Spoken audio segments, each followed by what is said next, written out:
Hello everyone, कैसे हैं आप सभी लोग। I hope everyone is doing well.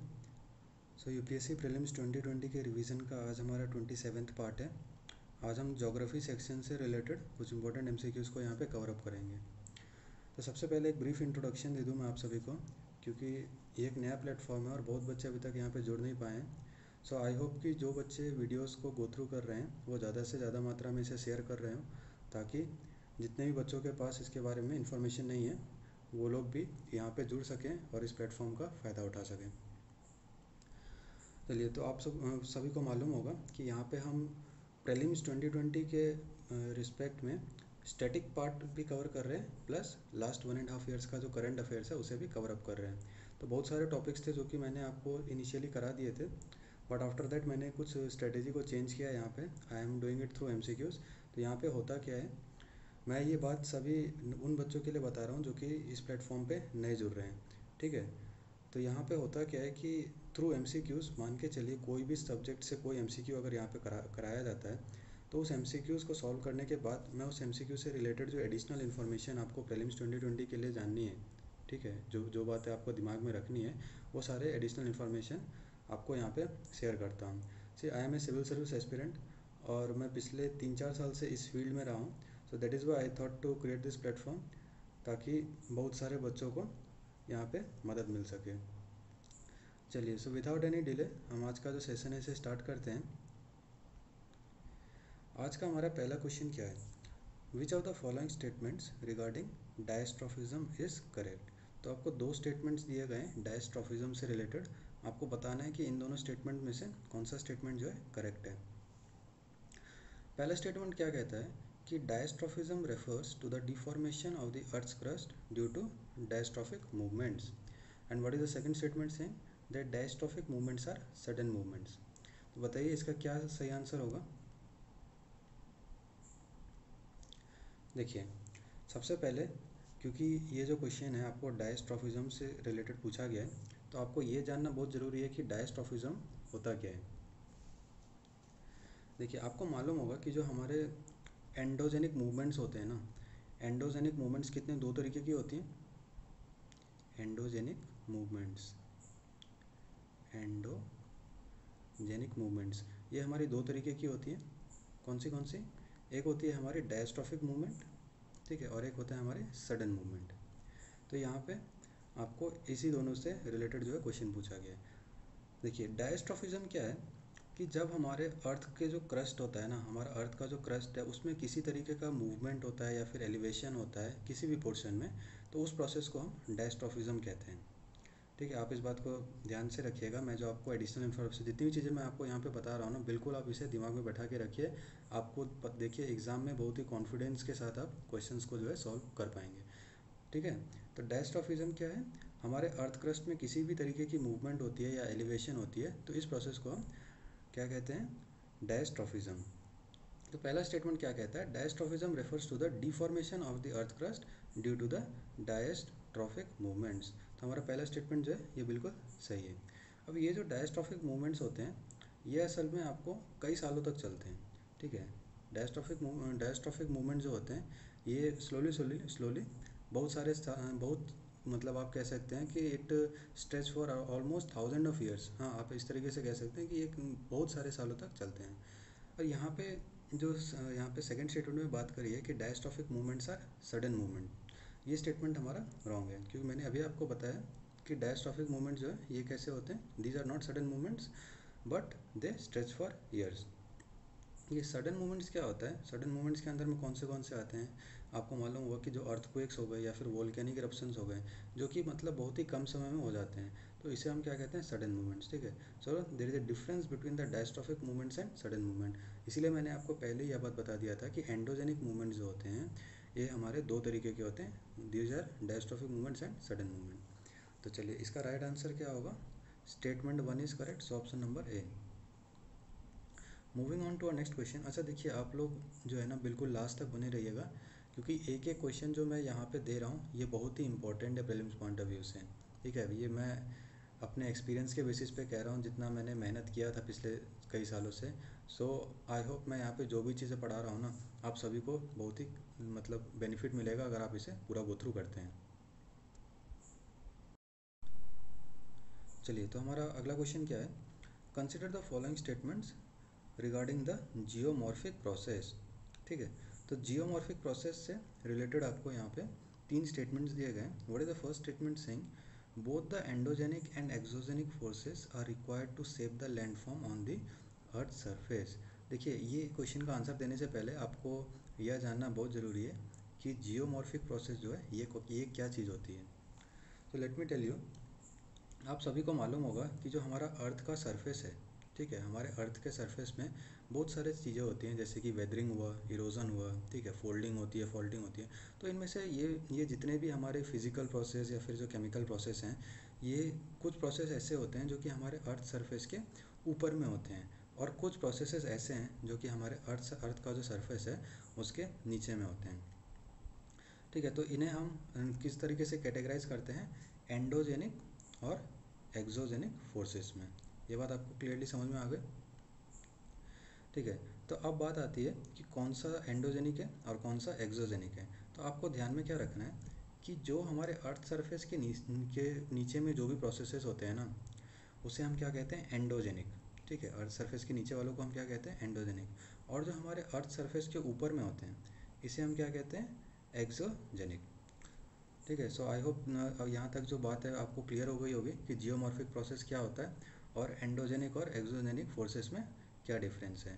जैसे कि आपको मैंने बताया कि जो फोर्सेस हमारे अर्थ सरफेस के ऊपर में एग्जिस्ट करते हैं उसे हम क्या कहते हैं, एक्सोजेनिक। तो एक्सोजेनिक का अब आपको बिल्कुल क्लियर हो गया होगा कि एक्सोजेनिक प्रोसेसेस में कौन से चीज़ें हो गई, हमारी जो इरोजन होता है, ठीक है, फिर वेदरिंग हो गया, ये सारे एक्सोजेनिक फोर्सेस हो गई। वही अगर हम एंडोजेनिक फोर्सेस के बारे में बात करें तो यहाँ पे आपके कौन से हो जाते हैं, फोल्डिंग हो गया, ठीक है, फोल्डिंग हो गया, फॉल्टिंग हो गया। तो ये सारे जो होते हैं ये किस में होगा, एंडोजेनिक फोर्सेस में। चलिए, तो पहला स्टेटमेंट क्या कहता है कि both the endogenic and exogenic forces are required to shape the landform on the earth surface. ठीक है, तो बिल्कुल सही स्टेटमेंट है। हमारा जो अर्थ का सरफेस है, हमारा जो अर्थ सरफेस है, जो यहाँ का लैंडफॉर्म है, इसका जो शेप है, ठीक है, ये बिल्कुल डिपेंड करता है दोनों तरीके के फोर्सेस पे, एंडोजेनिक और एक्सोजेनिक फोर्सेस पे। What is the second statement saying? Exogenic forces cause aggradation whereas the endogenic forces degradation। तो बताइए क्या स्टेटमेंट करेक्ट है।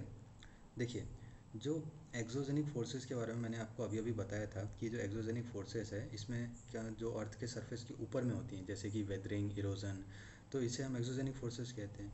तो बेसिकली जो एक्सोजेनिक फोर्सेस है ना, इससे हमारा होता क्या है, डिग्रेडेशन होता है। ठीक है, ये बात आप याद रखिएगा। यहाँ पे सेकंड स्टेटमेंट में इन्होंने जो है उल्टा कर दिया है। एक्सोजेनिक फोर्सेस से होता क्या है, डिग्रेडेशन, लेकिन जो एंडोजेनिक फोर्सेस होते हैं उससे हमारा एग्रेडेशन होता है। तो our second statement is wrong.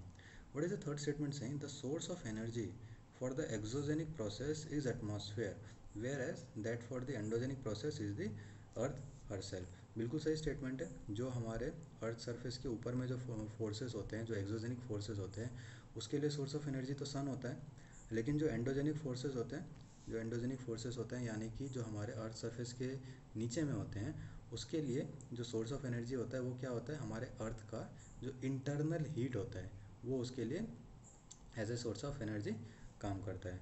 तो our third statement is correct. So which of the statements are incorrect, कौन सा इनकरेक्ट पूछा गया, so only 2, that is option number A. चलिए, मूव ऑन करते हैं हम अपने अगले क्वेश्चन की ओर। Consider the following pairs regarding intrusive landforms. ठीक है, तो इंट्रूसिव लैंडफॉर्म्स से रिलेटेड आपको यहाँ पे 3 चीज़ें दिए गए हैं। आपको बताना है कि इसमें कौन सा जो है लैंडफॉर्म्स के बारे में डिस्क्रिप्शन दिया गया है। तो एक बार आप इसको देख लीजिए और उसके बाद आप सोचिए इसका क्या आंसर होगा, and after that I will tell you the answer.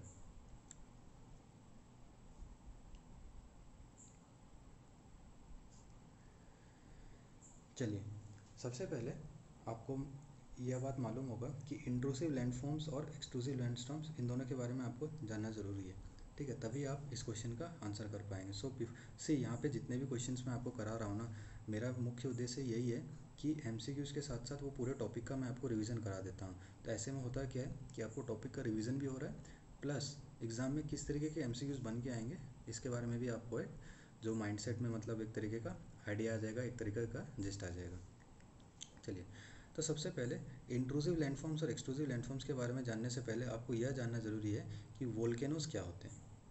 ठीक है, आपको मालूम होगा कि वोल्केनोज एक वोल्केनोज के बारे में आपने पढ़ा होगा कि जब हमारा बहुत सारा गैसेस या फिर जो मॉल्टन मटेरियल्स होते हैं ना, जो हमारे ग्राउंड के थ्रू, ठीक है, ग्राउंड में जब फॉल्ट्स क्रिएट होते हैं या फिशर्स क्रिएट होते हैं तो उसके थ्रू जो बहुत सारे गैसेस या फिर मॉल्टन रैक मटेरियल्स जो निकलते हैं तो उसे हम क्या कहते हैं, वोल्केनो।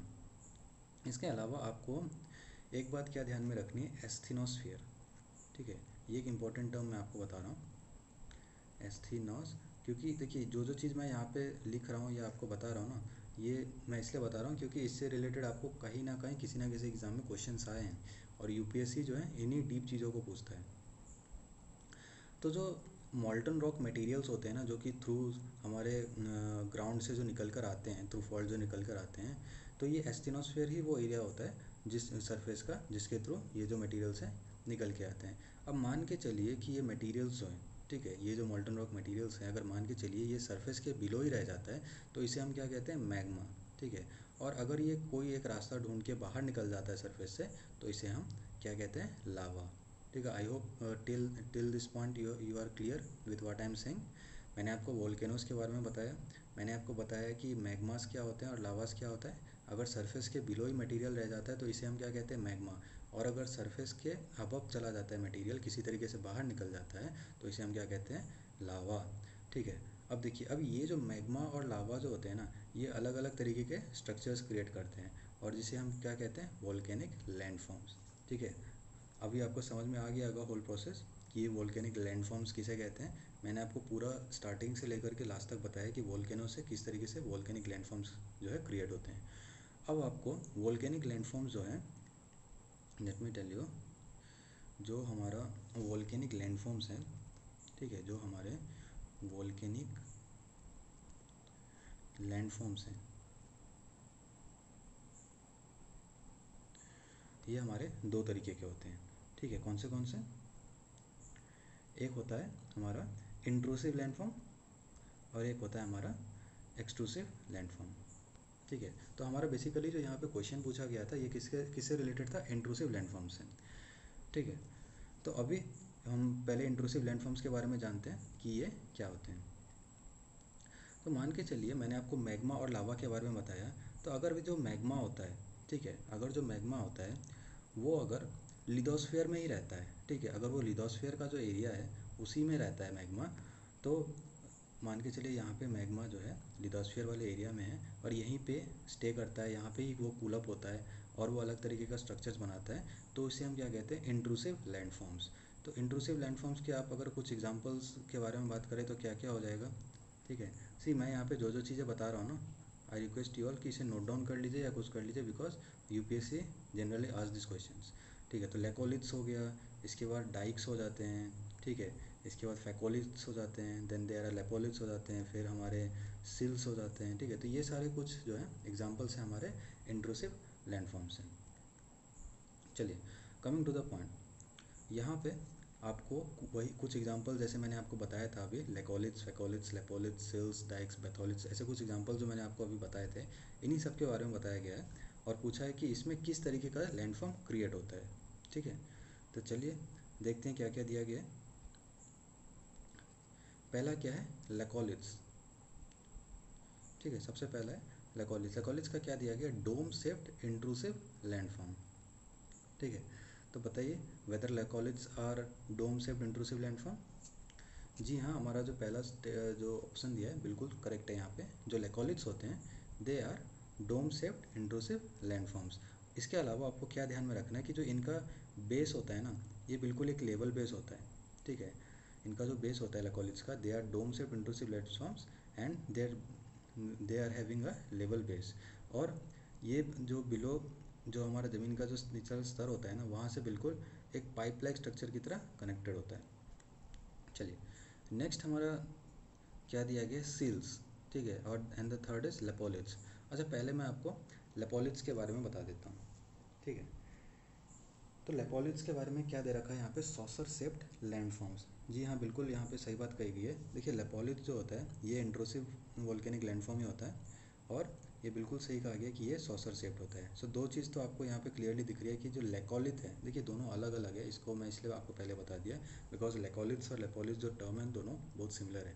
सो लेकोलिथ्स जो है ये कैसे होते हैं, ये डोम शेप्ड होते हैं, और जो लेपोलिथ्स होते हैं ये कैसे होते हैं, ये सॉसर शेप्ड होते हैं। Okay, this thing is very important. आपको यूपीएससी है ना इसी तरीके के ट्विस्ट करने के क्वेश्चंस देता है।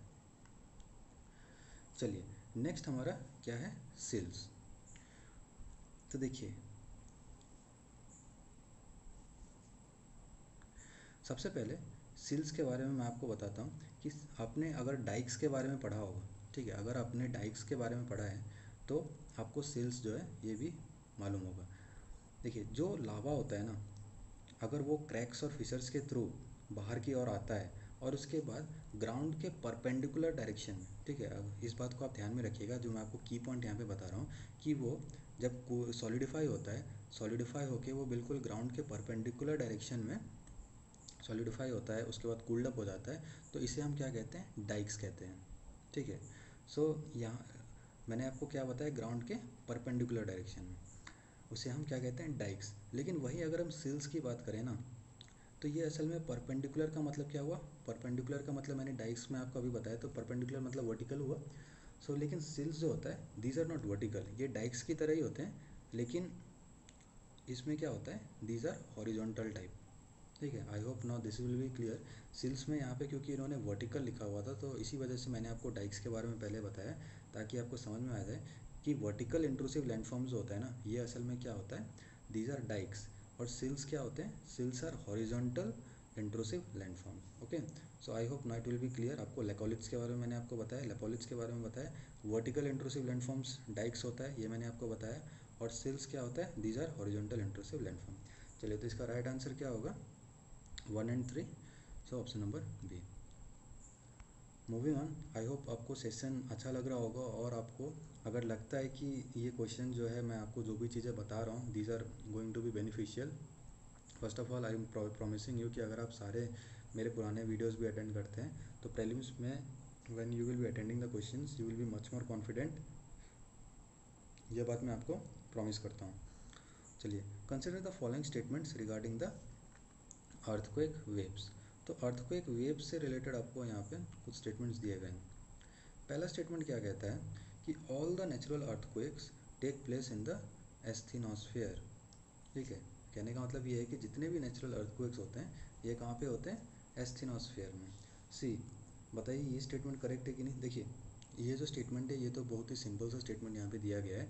आपको मालूम होगा कि जितने भी अर्थक्वेक्स होते हैं ना ये एस्थीनोस्फेयर में नहीं होते, ये कहाँ पर होते हैं, these happen in lithosphere. ठीक है, so this is a very easy thing, I think you all must be knowing. Second statement में क्या कह रहा है कि light waves they to reflect and refract. ठीक है, तो बिल्कुल सही बात कही गई है कि लाइट वेव्स की तरह ये भी जो है बिल्कुल रिफ्लेक्ट भी होते हैं एंड रिफ्रैक्ट भी होते हैं। आई होप आप सभी को मालूम होगा कि रिफ्लेक्शन और रिफ्रैक्शन के बारे में आपने साइंस में पढ़ा होगा कि क्या होता है रिफ्लेक्शन और रिफ्रैक्शन क्या होता है। चलिए, थर्ड स्टेटमेंट क्या कहता है, the point where these waves originate is called the epicentre of the earthquake. ठीक है, तो जो अर्थक्वेक का जो ओरिजिन होता है इसे यहाँ पे क्या कहा गया है, उसे हम एपिसेंटर कहते हैं। इस स्टेटमेंट के हिसाब से ये कहा गया है। So this statement is wrong. Why, because हमारा जो अर्थक्वेक होता है वो जहाँ से ओरिजिन होता है, ठीक है, आप ध्यान में रखिएगा, उसे हम क्या कहते हैं असल में, it is not called epicentre, इसे हम क्या कहते हैं, फोकस। ठीक है, आप इसे फोकस कह लीजिए या फिर आप इसे हाइपोसेंटर भी कह सकते हैं। ठीक है, तो what you have to keep in mind that the point where this waves originate is called the focus और the hypocentre of the earthquake. अच्छा, बात रही कि एपिसेंटर फिर क्या होता है, आपको ये बात ध्यान में रख, आप सवाल आ रहा होगा कि एपिसेंटर होता क्या है। तो देखिए जो फोकस होता है ना, हमारा जो फोकस होता है इसका जो नियरेस्ट पॉइंट होता है सरफेस में, इसका जो नियरेस्ट पॉइंट होता है सरफेस का उसे हम एपिसेंटर कहते हैं। ठीक है, सो आई होप आपको अर्थक्वेक वेव से रिलेटेड जितनी भी चीज़ें हैं अब क्लियर होंगी। So what will be the right answer here, our statement number 2 is correct only, so option number B. Now consider the following statements regarding the types of earthquake waves. ठीक है, तो यहाँ पे आपको कुछ अर्थक्वेक वेव्स के बारे में बताया गया है। And you have to tell which of the following statements are incorrect. ठीक है, यानी कि जो गलत है उसके बारे में पूछा है। चलिए, तो आप सभी को मैं पहले इस क्वेश्चन को कराने से पहले यह बता दूं कि अर्थक्वेक वेव्स के बारे में एक ब्रीफली इसे डिस्क्राइब कर दूं कि ये होते क्या हैं। तो आपको मालूम होगा कि जो हमारा अर्थक्वेक वेव्स होता है ये दो तरीके का होता है। ठीक है, कौन सा? एक होता है हमारा बॉडी वेव्स और एक होता है हमारा सरफेस वेव्स। ठीक है, I hope this thing everyone will be knowing. और इसके अलावा एक कॉमन सी बात जो है आप सभी को मालूम होगी कि जो अर्थक्वेक वेव्स होते हैं ये किस पे रिकॉर्ड किया जाता है? सिस्मोग्राफ में। आई होप आप सभी ने इस टर्म को याद रखिएगा, it may be asked seismograph. ठीक है, तो जो हमारा अर्थक्वेक वेव्स होता है ये कहाँ पे रिकॉर्ड किया जाता है? सिस्मोग्राफ में। अच्छा चलिए, बात आती है बॉडी वेव्स की और सरफेस वेव्स की। तो मैं आपको इन दोनों के बारे में पहले क्लियरली एक्सप्लेन कर दूँ। देखिए, जो हमारा बॉडी वेव्स होता है ये कहाँ फोकस में जनरेट होता है। जैसे कि मैंने आपको पिछले क्वेश्चन में भी बताया था कि अर्थक्वेक जो है जो जनरेट होता है उस पॉइंट को क्या कहा जाता है? फोकस में। ठीक है, तो बॉडी वेव्स जो होता है ये फोकस से जनरेट होता है और ये सभी डायरेक्शंस में मूव करता है।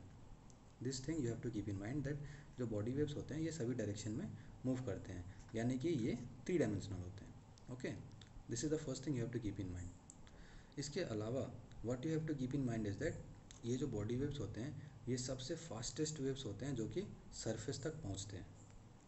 I hope you are getting my point that these body waves, 2 point यहाँ पे निकल के आती हैं। सबसे पहला कि जो बॉडी वेव्स होती हैं ये सभी डायरेक्शंस में मूव करती हैं, और दूसरा ये कि ये सबसे फास्टेस्ट वेव्स होते हैं जो कि हमारे अर्थ के सरफेस तक पहुँचती है।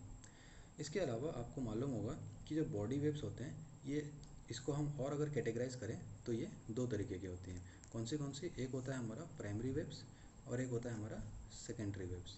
ठीक है, तो चलिए प्राइमरी वेव्स और सेकेंडरी वेव्स के बारे में मैं आपको एक छोटी सी बात बता देता हूँ। इसके अलावा आपको जनरली एग्जाम में नहीं पूछा जाता है। सबसे पहले तो आपको क्या ध्यान में रखना है कि जो प्राइमरी वेव्स होते हैं ना इसे हम लॉन्गिट्यूडनल वेव्स भी कहते हैं। ओके, और जो सेकेंडरी वेव्स होता है इसे हम क्या कहते हैं? Transverse waves. I hope you are getting me. तो लॉन्गिट्यूडनल, हम लॉन्गिट्यूडनल वेव्स क्यों कहते हैं? हम कहते हैं ना कि प्राइमरी वेव जो होता है ये लॉन्गिट्यूडनली मूव करता है। So why we are saying that it is longitudinal? तो इसका मेन रीज़न ये है कि जो प्रोपेगेशन और वाइब्रेशन होता है उसका जो डायरेक्शन होता है, ठीक है, जो डायरेक्शन होता है हमारे इसमें प्रोपेगेशन और वाइब्रेशन का, ये बिल्कुल ही साउंड वेव्स के सिमिलर होता है। ठीक है, you must keep in mind ये किसके सिमिलर होता है? साउंड वेव्स के सिमिलर में होता है। I am saying this thing because in exam वो साउंड वेव्स की जगह पे कुछ दूसरा टर्म लिख लेंगे and the question will be wrong. चलिए, इसके अलावा what one more thing you have to keep in mind is that जो हमारे प्राइमरी वेव्स हैं, ठीक है, जो हमारे प्राइमरी वेव्स हैं ये सबसे फास्टेस्ट वेव्स होते हैं। ठीक है, जितने भी अर्थक्वेक वेव्स होते हैं इनमें से सबसे फास्टेस्ट वेव्स होता है ये क्या होता है? Primary waves. और एक और इम्पॉर्टेंट बात आप ध्यान में रखिएगा, जो प्राइमरी वेव्स होते हैं वो किसी भी मटेरियल के थ्रू ट्रेवल कर सकते हैं, चाहे वो गैसियस मटेरियल हो, चाहे वो लिक्विड मटेरियल हो, चाहे वो सॉलिड मटेरियल हो। ठीक है, सो आपको समझ में आया होगा। मैंने आपको प्राइमरी वेव्स के बारे में 3 चीज़ें बताई। सबसे पहले मैंने आपको क्या बताया कि जो प्राइमरी वेव्स होते हैं वो लॉन्गिट्यूडनल वेव्स होते हैं। ठीक है, सेकंड मैंने आपको क्या बताया कि जितने भी अर्थक्वेक वेव्स होते हैं उन सभी में जो सबसे फास्टेस्ट वेव है वो क्या है? प्राइमरी वेव है। और तीसरा मैंने आपको क्या इंपॉर्टेंट पॉइंट बताया कि ये गैस, लिक्विड और सॉलिड मटेरियल्स इन तीनों के थ्रू ट्रेवल करते हैं। I hope you are getting me. इसके अलावा ये हो गया प्राइमरी वेव्स के बारे में मैंने आपको बताया। Coming to next is secondary waves. ठीक है, अब हम सेकेंडरी वेव्स के बारे में थोड़ी चर्चा कर लेते हैं। तो प्राइमरी वेव्स जब हमारे सरफेस पे पहुंच जाते हैं ना तो उसके बाद कौन सा वेव्स पहुंचता है? Secondary waves. ठीक है, और सेकेंडरी वेव्स के बारे में आपको सिर्फ एक पॉइंट है जो कि आपको बिल्कुल ध्यान में रखनी है कि जो सेकेंडरी वेव्स होते हैं ये सेकेंडरी वेव्स केवल सॉलिड मटेरियल्स के थ्रू ट्रेवल करते हैं। Okay, this thing you must keep in mind that the secondary waves जो है ये केवल सॉलिड मटेरियल्स के थ्रू ट्रेवल करते हैं। यानी और यही कारण है कि जो सेकेंडरी वेव्स हैं ये हमारे अर्थ का जो आउटर कोर होता है ना इसके थ्रू पास नहीं कर सकते हैं। ओके, तो इसीलिए ये भी कहा गया है कि जो हमारा सेकेंडरी वेव्स का जो शैडो जोन है ना वो प्राइमरी वेव्स से ब्रॉडर है। ठीक है, so I hope you are getting whatever I said told you about earthquake waves के बारे में। मैंने आपको यहाँ पे जैसे बताया क्या क्या चीज़ मैंने अभी तक आपको बताई कि ये 2 तरीके के होते हैं, एक हो गया बॉडी वेव्स, एक हो गया सरफेस वेव्स। बॉडी वेव्स के अंदर में 2 तरीके के आते हैं, एक होता है प्राइमरी, ठीक है। एक होता है प्राइमरी वेव्स और एक होता है सेकेंडरी वेव्स। और प्राइमरी वेव्स के बारे में मैंने आपको 3 इंपॉर्टेंट पॉइंट्स अभी यहाँ पे बताई थी, और सेकेंडरी वेव्स के बारे में जस्ट मैंने अभी आपको एक पॉइंट जो है इम्पोर्टेंट इसके बारे में बताया है। और इससे पहले भी मैंने आपको बता रखा है कि प्राइमरी वेव्स जो है ये लॉन्गिट्यूडनल होते हैं, सेकेंडरी वेव्स होते हैं ट्रांसवर्स होते हैं। चलिए, आई होप आपका जो बॉडी वेव्स है ये बिल्कुल क्लियर अप हो गया होगा। ठीक है, नेक्स्ट आता है हमारा सरफेस वेव्स। ठीक है, तो जो सरफेस वेव्स होते हैं इसके बारे में आपको एक बात क्या ध्यान में रखनी है कि जो वेव्स सरफेस के अंदर जो रॉक्स होते हैं ना उसमें जो जनरेट होते हैं उसे हम सरफेस वेव्स कहते हैं। ठीक है, मैं इसको क्लियर कर देता हूँ ताकि आपको चीज़ें जो हैं अलग से बता सकूँ। अच्छा, देखिए, अब जो सरफेस वेव्स हैं, ठीक है, ये जो सरफेस वेव्स होती हैं ये भी हमारी दो तरीके की होती हैं। कौन सी? एक होता है लव वेव्स और दूसरा क्या होता है हमारा रेली वेव्स। ठीक है, एक होता है हमारा लव वेव्स और एक होता है हमारा रेली वेव्स। ओके, इन दोनों जो लव वेव्स और रेली वेव्स है ना, इन दोनों में आप केवल एक पॉइंट ध्यान में रखिएगा which generally is asked in the exams, कि जो रेली वेव्स होते हैं ना, ये जितने भी वेव टाइप्स होते हैं उन सभी में जो सबसे स्लोएस्ट है वो क्या होता है? Rayleigh waves. Okay, so this is an important thing you have to keep in mind that Rayleigh waves is the slowest. And now you must be wondering the fastest one. मैंने आपको बता रखा है कि जो बॉडी वेव्स में मैंने आपको बताया था कि जो प्राइमरी और सेकेंडरी होते हैं, इसमें से जो प्राइमरी वेव्स होता है ये कैसा होता है? This is the fastest one. So I hope आपको अर्थक्वेक वेव से जितने भी चीज़ें हैं मैंने आपको एक एक चीज़ यहाँ पे क्लियरली एक्सप्लेन कर दी है। सो यूपीएससी में अगर अभी किसी भी तरीके का क्वेश्चन आता है ना तो आप इजीली इसे अटेंड कर पाएंगे। चलिए, अब इस क्वेश्चन को अटेंड करके देखिए इसमें क्या पूछा गया है। पहला स्टेटमेंट क्या कहता है कि body waves are faster and more damaging than the surface waves. ठीक है, सी दिस स्टेटमेंट, इसके बारे में आपको बता दूं कि जो हमारा सरफेस वेव्स होता है ना ये ज़्यादा डैमेजिंग होता है than body waves. You must keep in mind, जो दो दो वेव्स अभी मैंने आपको बताया था बॉडी वेव्स और सरफेस वेव्स के बारे में, तो जो सरफेस वेव्स है actually this is more damaging than the body waves. Second statement क्या कहता है कि body waves propagation reveals that the outer core of the earth is in liquid form. देखिए, तो प्राइमरी वेव्स के प्रोपेगेशन से तो आपको नहीं पता चल सकता क्योंकि प्राइमरी वेव्स तो सभी फॉर्मेट में जा सकता है। मैंने आपको बताया था कि जो सेकेंडरी वेव्स होते हैं वो केवल सॉलिड के थ्रू ट्रेवल करते हैं। सो केवल जो सेकेंडरी वेव्स का जो प्रोपेगेशन है उसके थ्रू ये डिसाइड किया जा सकता है। तीसरा स्टेटमेंट क्या है कि primary waves propagate longitudinally while secondary waves transversely. बिल्कुल सही स्टेटमेंट है। चौथा स्टेटमेंट क्या कहता है कि Rayleigh waves are the slowest of all the seismic waves type. बिल्कुल सही स्टेटमेंट है, रेली वेव सबसे स्लोएस्ट है, मैंने अभी आपको बताया था। सो इनमें से कौन से स्टेटमेंट्स इनकरेक्ट हैं? First and second. So option number A is the right answer. See अब आपको समझ में आ रहा होगा कि ये प्लेटफॉर्म जो है क्यों आपको हेल्पफुल है, कैसे आपको ये एग्ज़ाम में एक बूस्टर की तरह काम करेगा। मेरा मुख्य उद्देश्य यही है कि मैं आप सभी का जो जितने भी बच्चे, चाहे 10 बच्चे भी पढ़ रहे हो या 20 बच्चे भी पढ़ रहे हो, मैं आप सभी का प्रीलिम्स 2020 यहाँ पे क्लियर करवा सकूँ। और ऐसे में आपका भी फ़ायदा होगा और बाकी बच्चों को भी इस प्लेटफॉर्म के बारे में ज़्यादा से ज़्यादा पता चलेगा। चलिए, बिकॉज सी टाइम किसी के पास ज़्यादा नहीं है, मेरे पास भी इतना समय नहीं है कि मैं एडवर्टाइज़ के लिए इसको इधर उधर कर सकूं। What I am trying to say is कि अगर आपको ये वीडियोस अच्छे लगते हैं, अगर आपको लगता है कि आपको इन लेक्चर्स के थ्रू हेल्प मिल रही है, तो आप इसे खुद ही मतलब ज़्यादा से ज़्यादा शेयर कीजिए और ज़्यादा से ज़्यादा बच्चों को यहाँ पे जोड़िए, उन्हें कहिए सब्सक्राइब करने के लिए, ताकि जो डेली अपडेट्स यहाँ पे उन्हें मिले और वो रोज़ इन क्वेश्चंस को गो थ्रू कर सकें and in exam it will prove as a beneficial to them. चलिए, consider the following statements regarding the measurement of earthquakes. ठीक है, तो यहाँ पे आपको अर्थक्वेक मेजरमेंट से रिलेटेड आपको कुछ स्टेटमेंट्स दिए गए हैं। ठीक है, so you have to tell which of the statements are correct. चलिए, इससे पहले कि मैं आपको अर्थक्वेक मेजरमेंट से रिलेटेड यहाँ पे जो चीज़ें हैं ये बताऊँ, आपको मालूम होगा आपको 3 चीज़ें जो हैं ध्यान में रखनी है। कौन सी? पहला होता है आपको, जब भी अर्थक्वेक मेजरमेंट से रिलेटेड बात आती है ना, तो 3 चीज़ों को हमेशा ध्यान में रखिएगा। एक होता है सिस्मोग्राफ, एक होता है रिक्टर स्केल, ठीक है, और एक क्या होता है हमारा मर्सेली स्केल। ठीक है, कौन सा चीज़ बताया मैंने? Seismograph, Richter scale and Mercalli scale. अगर आपको ये तीनों चीज़ों के बारे में मालूम है तो अर्थक्वेक मेजरमेंट से रिलेटेड कोई क्वेश्चन आएगा आप इजीली कर सकेंगे। तो सबसे पहला स्टेटमेंट यहाँ पे क्या दे रखा है, अच्छा रुकिए पहले मैं आपको बता देता हूँ, after then you will be able to solve it easily. ठीक है, तो सबसे पहले सिस्मोग्राफ। ठीक है, तो सबसे पहले सिस्मोग्राफ है, बताइए सिस्मोग्राफ क्या होता है। देखिए जो हमारा अर्थक्वेक का जो वेव होता है ना, उसका जो कर्व है, ठीक है, जो अर्थक्वेक वेव्स होते हैं उसका जो कर्व होता है वो कहाँ पे रिकॉर्ड किया जाता है, वो रिकॉर्ड किया जाता है सिस्मोग्राफ में। आई होप दिस इज़ क्लियर। जो अर्थक्वेक वेव्स होते हैं उसका जो कर्व होता है ना, उसे कहाँ रिकॉर्ड किया जाता है, सिस्मोग्राफ में। वही अगर हम रिश्टर स्केल और मर्सिली स्केल के बारे में बात करें तो ये दोनों क्या डिसाइड करते हैं, ये दोनों डिसाइड करते हैं हमारा इंटेंसिटी और मैग्नीट्यूड। ठीक है, अर्थक्वेक का कितना इंटेंसिटी आया है वो यहाँ पे देखा जाता है और कितना मैग्नीट्यूड का अर्थक्वेक आया है वो यहाँ पे देखा जाता है।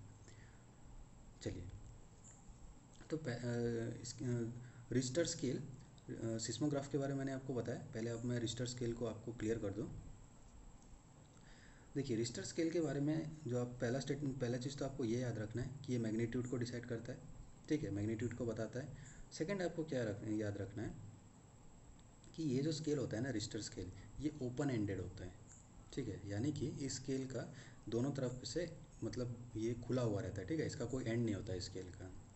लेकिन अभी तक जितने भी अर्थक्वेक्स आए हैं ना, इसने 8.9 से ज़्यादा मैग्नीट्यूड का अभी तक शो नहीं किया है। ठीक है, this thing you keep in mind कि अभी तक रिश्टर स्केल पे जितने भी अर्थक्वेक्स के जितने भी मैग्नीट्यूड रिकॉर्ड हुए हैं ना, 8.9 मैग्नीट्यूड से ज़्यादा आज तक मतलब रिकॉर्ड नहीं किया गया है। और इसके अलावा जो रिश्टर स्केल है इसका जो लॉगरिदम है वो 10 के बेसिस पे है। ठीक है, लॉगरिदम 10 के बेसिस पे का मतलब ये हुआ कि मान के चलिए एक तीन तरीके का मैग्नीट्यूड, आपको मैं एग्जांपल देता हूँ कि तीन तरीके के अर्थक्वेक्स आए हैं जिसमें से एक का मैग्नीट्यूड है 5, एक का मैग्नीट्यूड है 4 और एक का मैग्नीट्यूड है 3। ठीक है, सो इसमें होता क्या है कि जो अर्थक्वेक जिसका मैग्नीट्यूड 5 है, ठीक है, वो 10 टाइम्स ज़्यादा पावरफुल होगा as compare to the earthquake जिसका मैग्नीट्यूड 4 है। और अगर इस अर्थक्वेक जिसका मैग्नीट्यूड 5 है, अगर इसको अर्थक्वेक मैग्नीट्यूड 3 से कंपेयर करें so it will be 100 times more powerful than the earthquake at magnitude 3। तो यही बात जो है यहाँ पे मैं आपको बता रहा हूँ कि जो रिश्टर स्केल है ये लॉगरिदमिक बेसिस पे होता है। और ये लॉगरिदमिक कितने पॉइंट पे बेसिस पे होता है, 10 पे। ठीक है, नेक्स्ट आपको मर्सिली स्केल के बारे में आपको क्या ध्यान रखना है कि मर्सिली स्केल जो होता है ना, ये क्लोज एंडेड होता है। सबसे पहली बात मैंने आपको जैसे रिश्टर स्केल के बारे में बताया कि ये ओपन एंडेड है, वही आपको मर्सिली स्केल के बारे में क्या याद रखना है कि ये क्लोज एंडेड है। और इसका जो स्केल होता है ना, ये कितना होता है, 1 से लेके 12 तक। ठीक है, मर्सिली स्केल का जो स्केल होता है मर्सिली का, इसका स्केल कितने तक होता है, 1 से लेके 12 तक। और ये एक लीनियर स्केल होता है। ठीक है, दिस थिंग ऑल्सो, ये बात भी आप ध्यान में रखिएगा कि जो मर्सिली स्केल है ये लीनियर स्केल होता है और इसका कहाँ से कहाँ तक होता है, 1 से लेके 12 तक। चलिए, तो ये सारी बातें थी जो कि आपको बेसिक चीज़ें मैंने आपको बताई, ध्यान में रखनी थी। तो इस क्वेश्चन को सॉल्व करते हैं। पहला क्या है, Richter scale unlike the Mercalli scale is open ended. ठीक है, तो बिल्कुल सही स्टेटमेंट है। मैंने आपको बताया कि रिश्टर स्केल जो है ये ओपन एंडेड होता है और जो मर्सिली स्केल जो होता है ये क्लोज एंडेड होता है। सेकंड स्टेटमेंट क्या कहता है, while the Mercalli scale measures the intensity of an earthquake based on its actual impact, the Richter scale measures the magnitude by measuring the energy released during the earthquake। तो बिल्कुल सही बात कही गई है कि रिश्टर स्केल जो है वो मैग्नीट्यूड को डिटरमाइन करता है और मर्सिली स्केल जो है ये इंटेंसिटी को। सेकंड स्टेटमेंट इस भी सही है। तीसरा स्टेटमेंट क्या कहता है कि the Mercalli scale is linear. मैंने अभी अभी आपको बताया था कि मर्सिली स्केल जो है ये क्या होता है, लीनियर होता है और 1 से 12 इसका जो स्केलिंग होता है। और रिश्टर स्केल के बारे में मैंने आपको बताया था कि ये लॉगरिदमिक बेसिस पे होता है, 10 पे होता है। और मैंने ये 10 को आपको अभी एक्सप्लेन भी किया था कि लॉगरिदम 10 के बेसिस का मतलब क्या हुआ। ठीक है, so here all the 3 statements are correct. So what will be the right answer, option number D. See आप, आई होप आपको समझ आ रहा होगा चीज़ कि कोई भी चीज़ें हैं ना, यहाँ पे मैं आपको, आई नो अगर आपने चीज़ें नहीं पढ़ी हैं सो आपको हो सकता है कि चीज़ें हार्ड लगे, बट डोंट गिव अप। अगर आपने ठान लिया है कि आपको यूपीएससी क्लियर करना है तो आपको पूरी जीजान लगा देनी होगी। आपको सारे वीडियोस अटेंड कीजिए, I promise you success in exam. चलिए, which of the following is not an extrusive volcanic landform. तो यहाँ पे आपको 3 तरीके के दिए गए हैं और आपको बताना है कि इनमें से कौन सा जो है एक्सक्लूसिव वोल्केनिक लैंडफॉर्म नहीं है।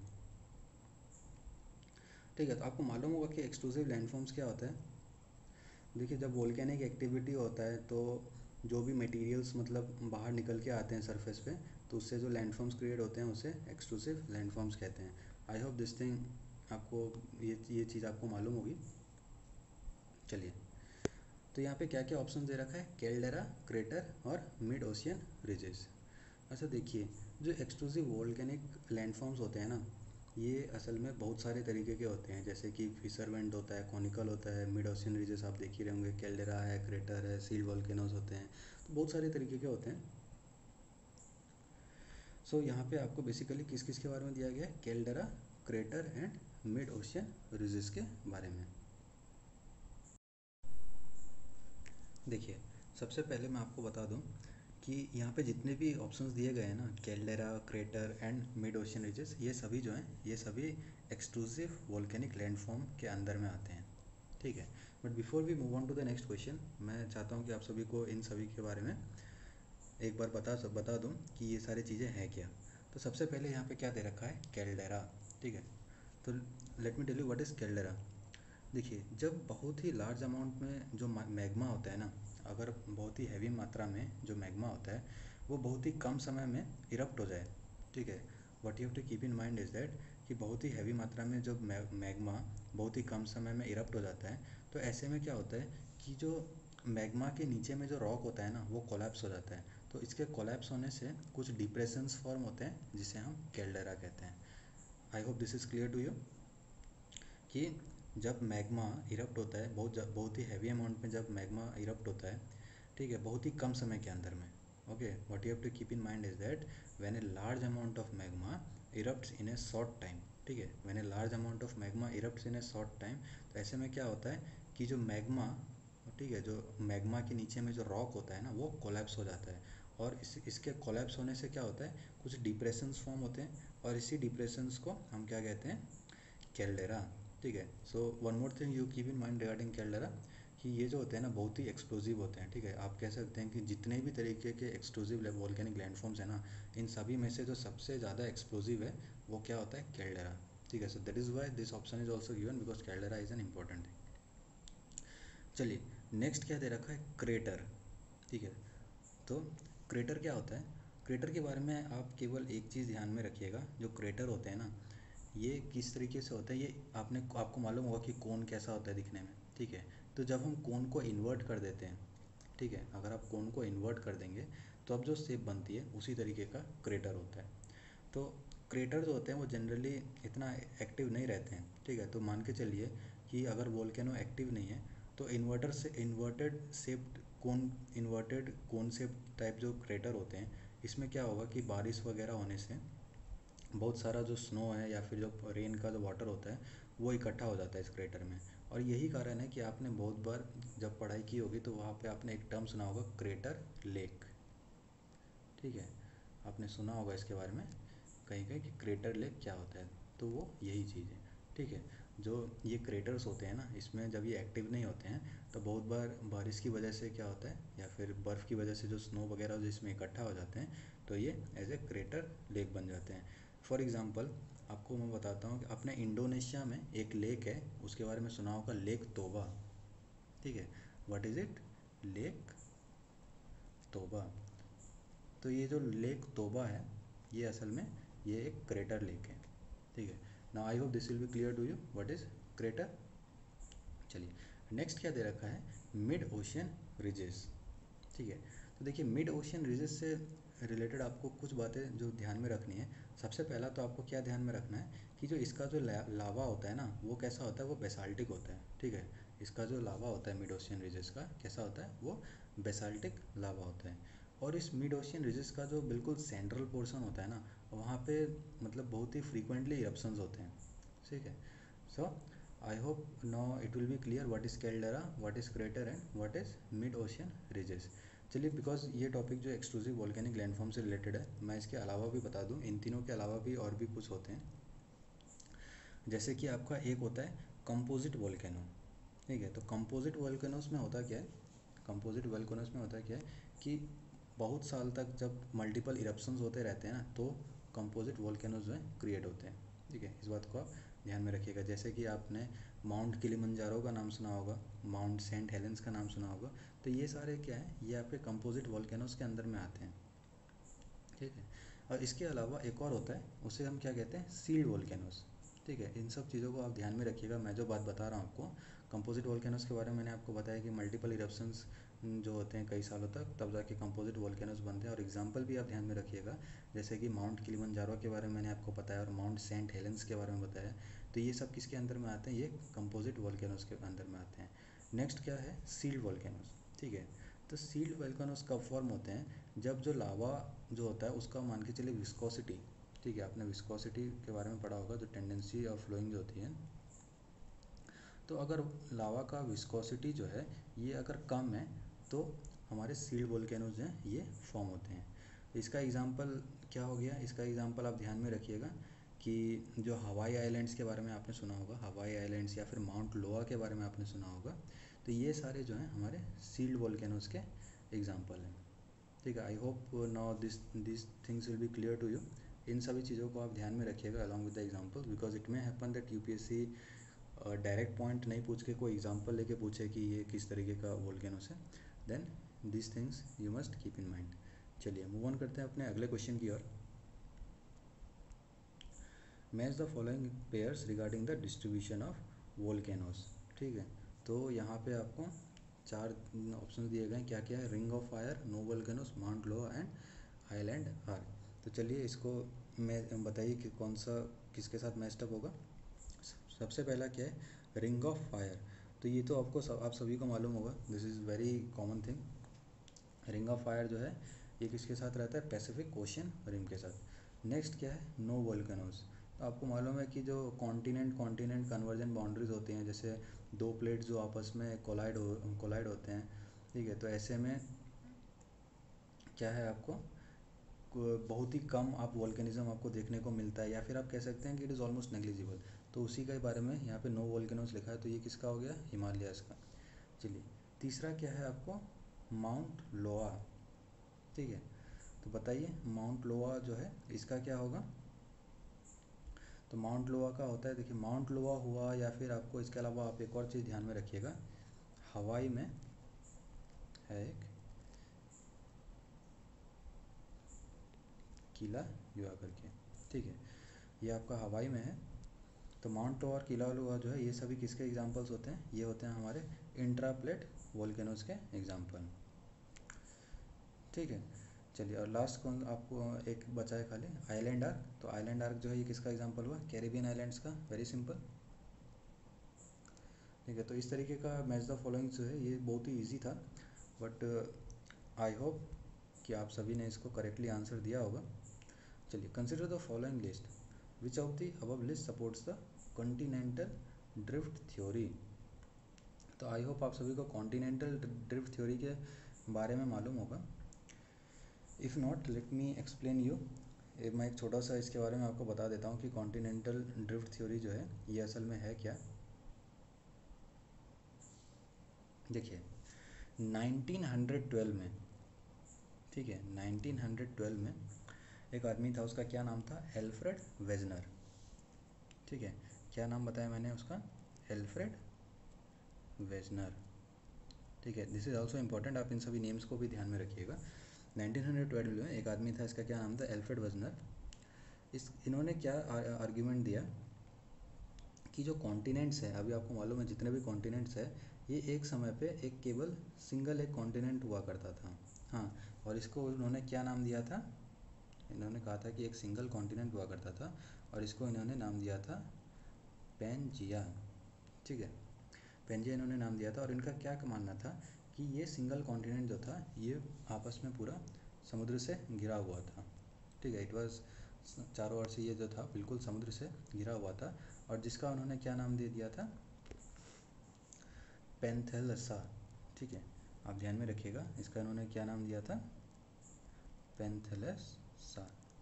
चलिए, तो उन्होंने ये आर्ग्यूमेंट दिया था, उनका ये मानना था कि स्लोली ये जो पेंजिया है, ठीक है। ये जो सिंगल एक कॉन्टिनेंट यहाँ पे दिखाई दिया था, ये टूटता जाता है और ये आपको दो पार्ट में डिवाइड हो जाता है। ठीक है, ये जो पेंजिया उनका मानना था, ये टूट के दो पार्ट में डिवाइड हो जाता है। ठीक है, एक को उन्होंने क्या नाम दे दिया था, लॉरेशिया। ठीक है, एक को उन्होंने क्या नाम दे दिया था, लॉरेशिया, और सेकंड को उन्होंने क्या नाम दिया था, गोंडवाना लैंड। ठीक है, सेकंड को उन्होंने क्या नाम दिया था, गोंडवाना लैंड। ठीक है, तो इसके बाद उन्होंने क्या कहा कि सब्सिक्वेंटली मतलब कुछ साल के बाद ये जो कॉन्टिनेंट्स थे ये आपस में और मतलब टूटते गए और सेपरेट होते गए। तो ये उनका थ्योरी जो था उन्होंने दिया था।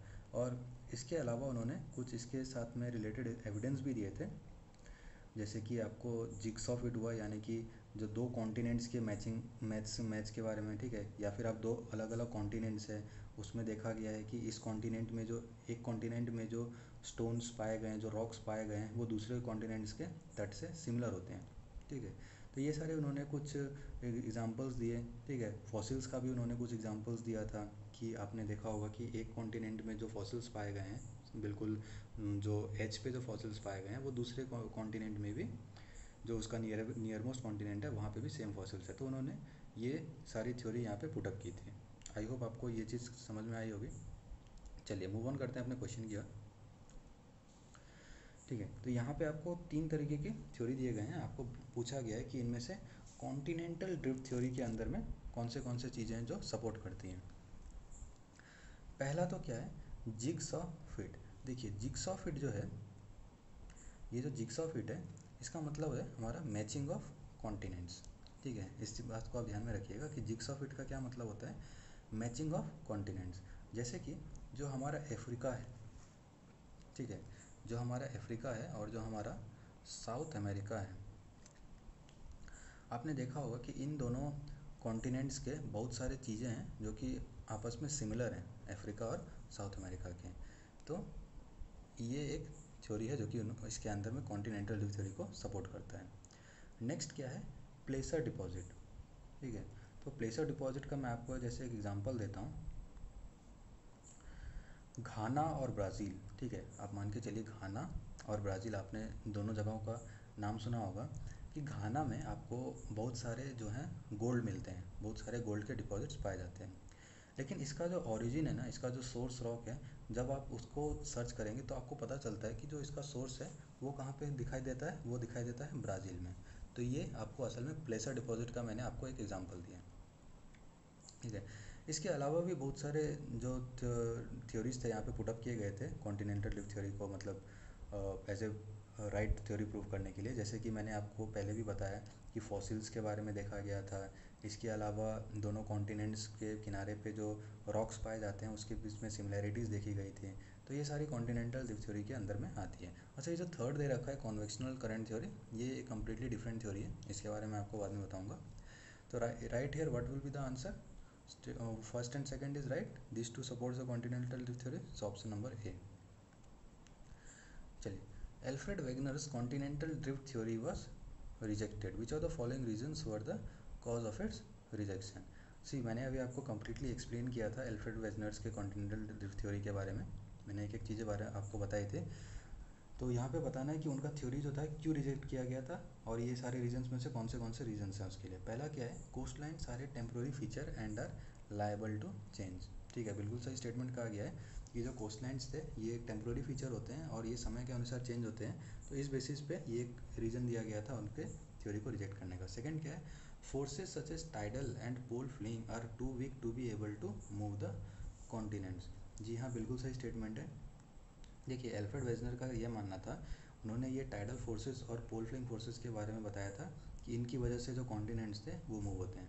लेकिन बाद में यह पता किया गया था एक्सपेरिमेंट्स के थ्रू कि जो टाइडल और पोल फ्लिंग फोर्सेस होते हैं ना, ये बहुत ही वीक फोर्सेस होते हैं जो कि कॉन्टिनेंट्स को मूव कर सके।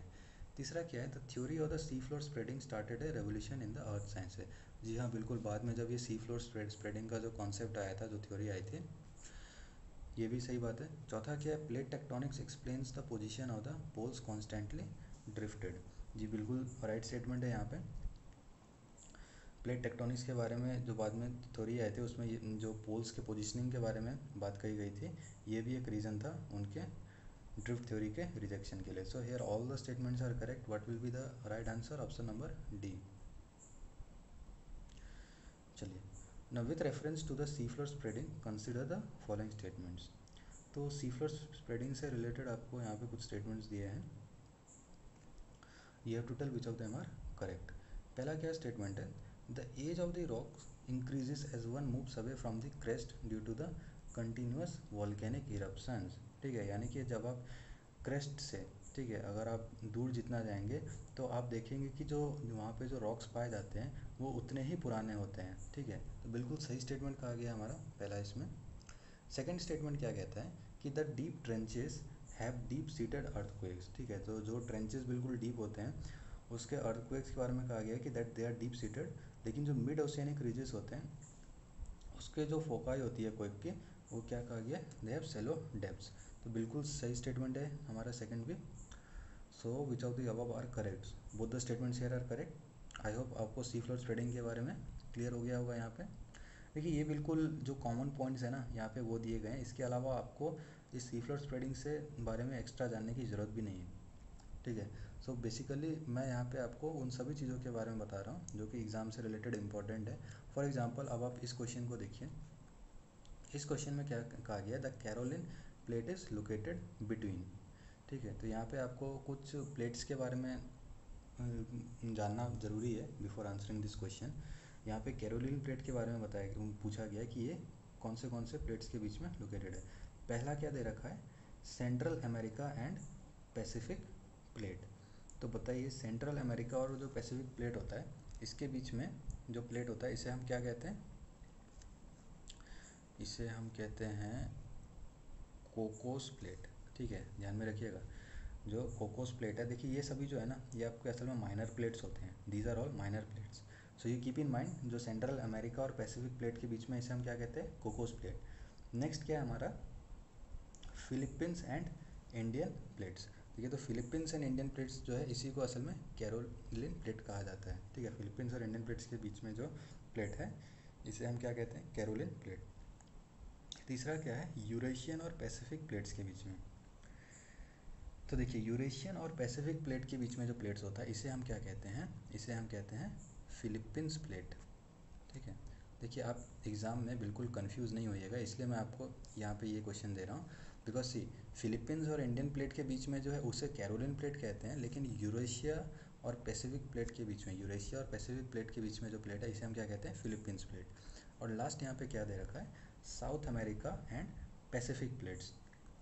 तो जो साउथ अमेरिका और पैसिफिक प्लेट के बीच में जो प्लेट होता है इसे हम क्या कहते हैं? याद रखिएगा, इसे हम कहते हैं नाज़का प्लेट. ठीक है, इसे हम क्या कहते हैं? Nazca plate. So I hope अभी आपको चीज़ें जो हैं क्लियर हो गई होंगी कि कौन से प्लेट्स मैंने आपको बताया. यहाँ पे देखिए एक ही क्वेश्चन है लेकिन मैंने आपको इसमें अलग अलग चीज़ें बताई. कैरोलिन प्लेट के बारे में मैंने आपको बताया, कोकोस प्लेट के बारे में बताया, फिलीपींस प्लेट के बारे में बताया और नाज़का प्लेट के बारे में मैंने आपको बताया. चलिए, इसके अलावा आप एक और प्लेट को ध्यान में रखिएगा. इसका नाम होता है फूजी प्लेट. ठीक है, ये हमारे ऑस्ट्रेलिया के नॉर्थ ईस्ट में पाए जाते हैं. बाकी आपको सऊदी अरेबियास में भी जो बहुत सारा लैंडमार्क्स का जो एरिया उसे हम अरेबियन प्लेट भी कहते हैं. तो बेसिकली वो सारे इतने इंपॉर्टेंट नहीं है. मेन जो भी इंपॉर्टेंट है मैंने यहाँ पे आपको बता दिया है. चलिए, now which of the following statements regarding the plate tectonics is correct. तो प्लेट टेक्टोनिक्स से रिलेटेड आपको यहाँ पे कुछ थ्योरीज दिए गए हैं, कुछ स्टेटमेंट्स दिए गए हैं प्लेट टेक्टोनिक थ्योरी से related. You have to tell which of them are correct. पहला स्टेटमेंट क्या कहता है कि it is not the continent rather the continental plates move over the ocean. ठीक है, यानी कि आपको मालूम होगा कि वैगनर ने क्या कहा था कि जो कॉन्टिनेंट्स है वो मूव नहीं करते बल्कि जो कॉन्टिनेंटल प्लेट्स होते हैं वो मूव करते हैं. ठीक है, और सेकंड स्टेटमेंट में क्या कहा गया है? Both the continental and the oceanic plates are formed as well as consumed over a period. तो जी हाँ, बिल्कुल सही बात है. जो कॉन्टिनेंटल और ओशियनिक प्लेट्स होते हैं दोनों तरीके की, वो समय समय पे मूव करती हैं, बनती हैं, डिस्ट्रॉय होती हैं. ठीक है, तो बिल्कुल सही बात है. आप सभी को मालूम होगा कि कुल मिला के हमारे जो प्लेट्स होते हैं ना वो कितने होते हैं? 25 होते हैं, मेजर और माइनर प्लेट्स सभी मिला के. चलिए, तो ये सारी बातें थी आपको यहाँ पे जाननी थी। तो यार बोथ द स्टेटमेंट सर करें।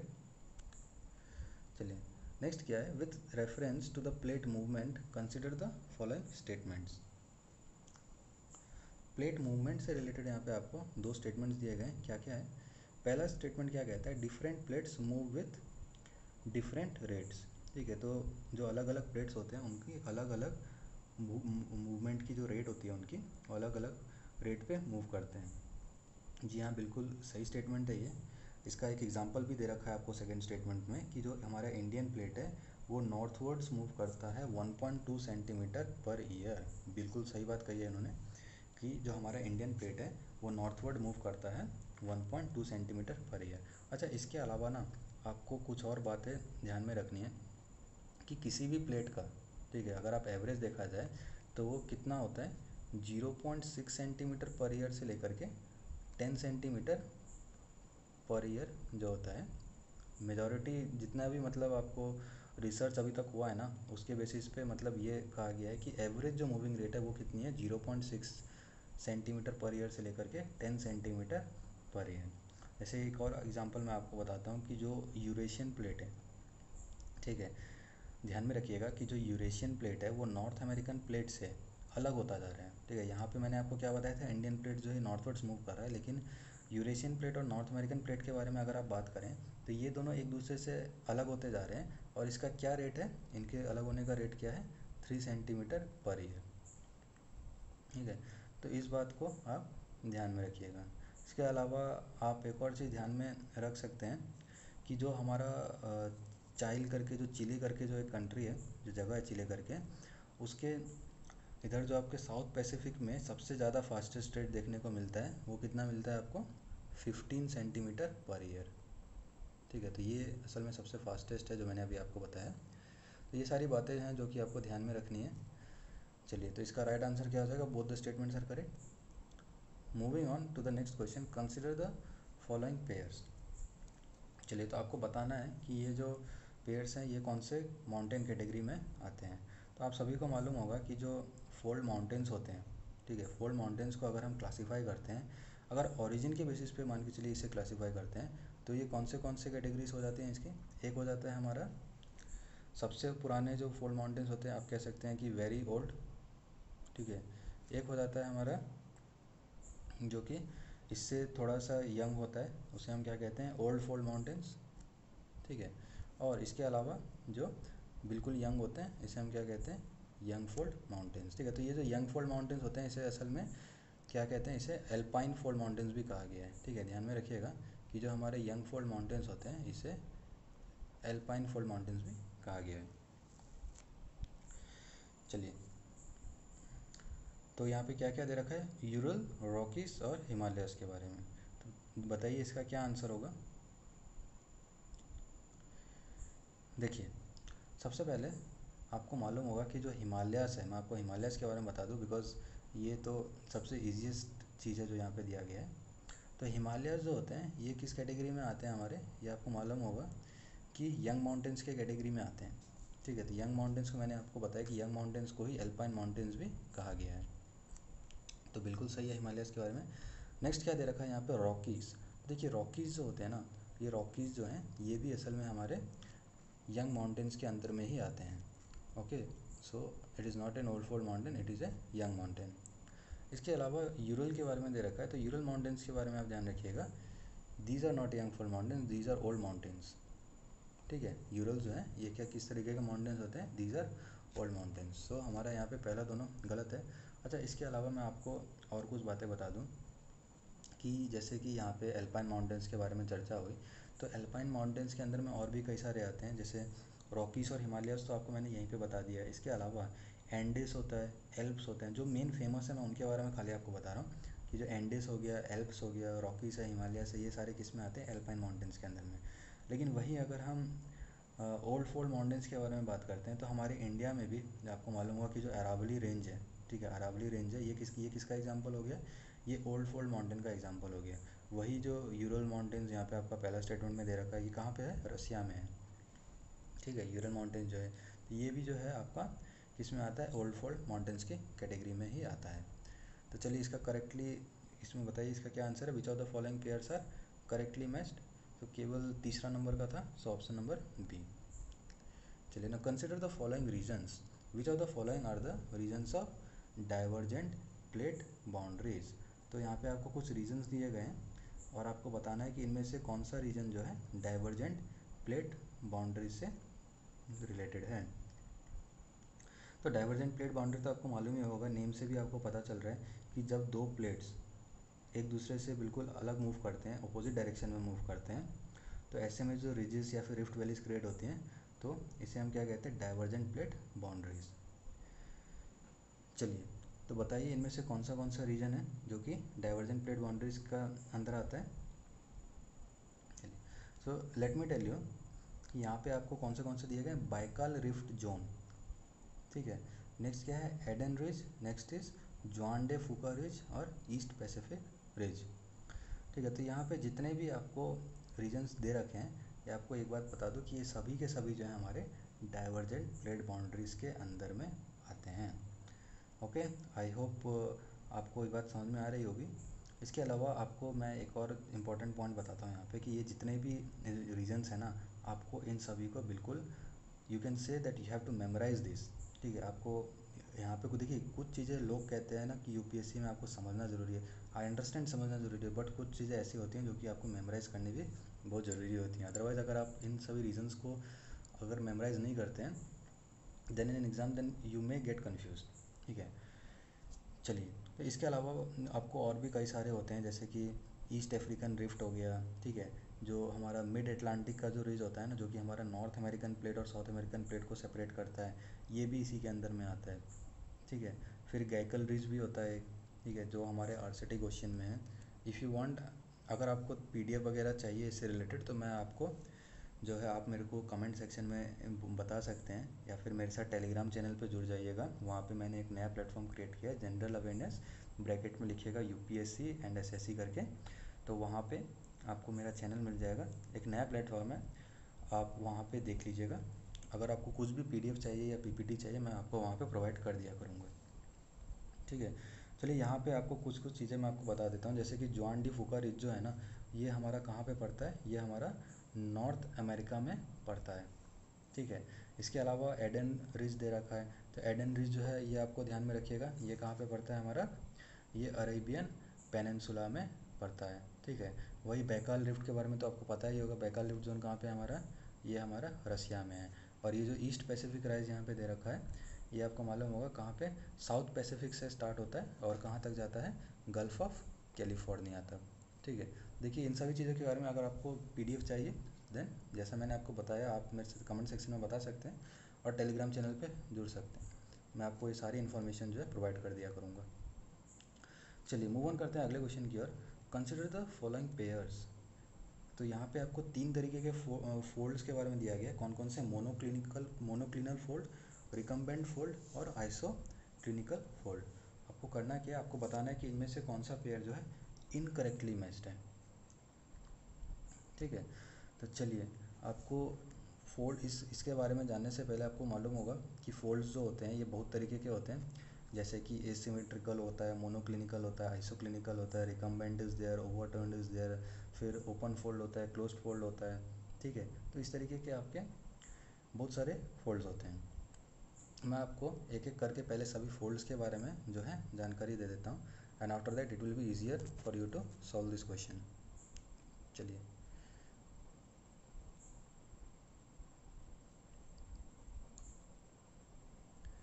देखिए, हम फोल्ड्स को जब क्लासीफाई करते हैं तो बहुत सारे फोल्ड्स होते हैं। सबसे पहले आपको मैं बताता हूँ किसके बारे में, सिमेट्रिकल फोल्ड्स के बारे में। देखिए, तो जो सिमेट्रिकल फोल्ड्स होता है, देखिए ये ऑर्डिनरी फोल्ड्स होते हैं, ठीक है। तो इन फोल्ड्स का जो लिम्स होता है ना, ये इन फोल्ड्स में जो लिम्स होते हैं ये इक्वली इंक्लाइंड होते हैं, ठीक है, दोनों तरफ से इक्वली इंक्लाइंड होते हैं। देखिए, मेन आपको क्या याद रखना है, मैं आपको बता देता हूँ पहले से ही, ताकि मैं जब अभी आपको बता रहा हूँ तो आप ध्यान में रखिएगा कि जब भी हम फोल्ड्स के बारे में बात करते हैं तो it is all about limbs. वो कितने एंगल पे इंक्लाइंड है, वो किस तरीके से पहला का जो लिम्ब है दूसरे के लिम्ब से कौन सा एंगल क्रिएट कर रहा है, whether it is parallel, whether it is vertical, basically इन सभी चीज़ों से रिलेटेड जो क्वेश्चन बनते हैं। तो सिमेट्रिकल फोल्ड्स के बारे में मैंने आपको बताया कि जो लिम्स होते हैं फोल्ड्स के, they are equally inclined on इधर साइड। चलिए, वही अगर हम एसिमेट्रिकल के बारे में बात करते हैं, ठीक है, वही अगर हम एसिमेट्रिकल के बारे में बात करते हैं, तो इसमें क्या आपको ध्यान रखना है कि इसमें एक जो लिम्ब होता है, लिम्ब, अगर आपको कन्फ्यूज़न हो रही है मैं क्या बता रहा हूँ, तो I am talking about limb, ठीक है। तो जो एसिमेट्रिकल फोल्ड होता है, इसमें क्या होता है, एक तरफ का जो लिम्ब होता है ना, ये ज़्यादा इंक्लाइंड होता है दूसरे तरफ से। सो आई होप अब आपको समझ में आया होगा कि सिमेट्रिकल और एसिमेट्रिकल के बीच में क्या अंतर है। नेक्स्ट आता है आपका मोनोक्लिनिकल फोल्ड, ठीक है। तो मोनोक्लिनिकल फोल्ड में क्या होता है, let me tell you here, monoclinical fold, ठीक है। तो जो मोनोक्लिनिकल फोल्ड होता है, इसमें एक लिम्ब क्या होता है, ये सरफेस से बिल्कुल राइट एंगल फॉर्म करता है, लेकिन जो दूसरा लिम्ब है वो बिल्कुल ही ऑर्डिनरी तरीके से रहता है। अब आपको समझ में आ रहा होगा। नेक्स्ट आता है आपको आइसोक्लिनिकल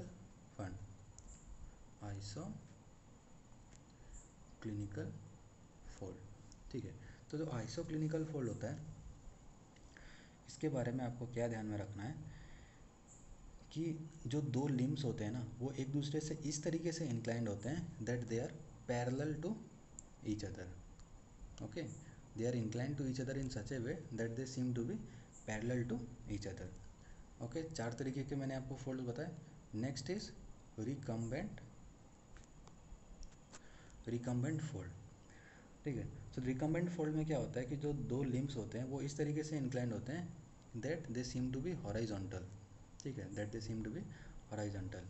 नेक्स्ट कम्स ओवरटर्न फोल्ड। अगला क्या आता है हमारा, ओवरटर्न फोल्ड। तो ओवरटर्न फोल्ड में क्या होता है, जो ये इसमें जो रिकमेंड फोल्ड के बारे में मैंने जैसे अभी आपको बताया, तो जो ओवरटर्न फोल्ड होते हैं ये आप कह सकते हैं कि mostly like they are similar to the recumbent fold, ठीक है, ये बिल्कुल सिमिलर होते हैं। बट इसमें होता क्या है कि ये बिल्कुल हॉरिजॉन्टल, जैसे रिकमेंडेंट में मैंने आपको बताया कि जो लिम्स होते हैं ये ऐसे अपीयर होते हैं जैसे कि हॉरिजॉन्टल हो गए, वैसा इसमें नहीं होता, ठीक है। ये दे आर नॉट हॉरिजॉन्टल, ये रिकम्बेंट फोल्ड की तरह ही होते हैं, लेकिन ये हॉरिजॉन्टल लाइन जो है ये बिल्कुल वैसा नहीं दिखता है इसमें। नेक्स्ट होता है हमारा प्लंजिंग फोल्ड, ठीक है, प्लंजिंग फोल्ड।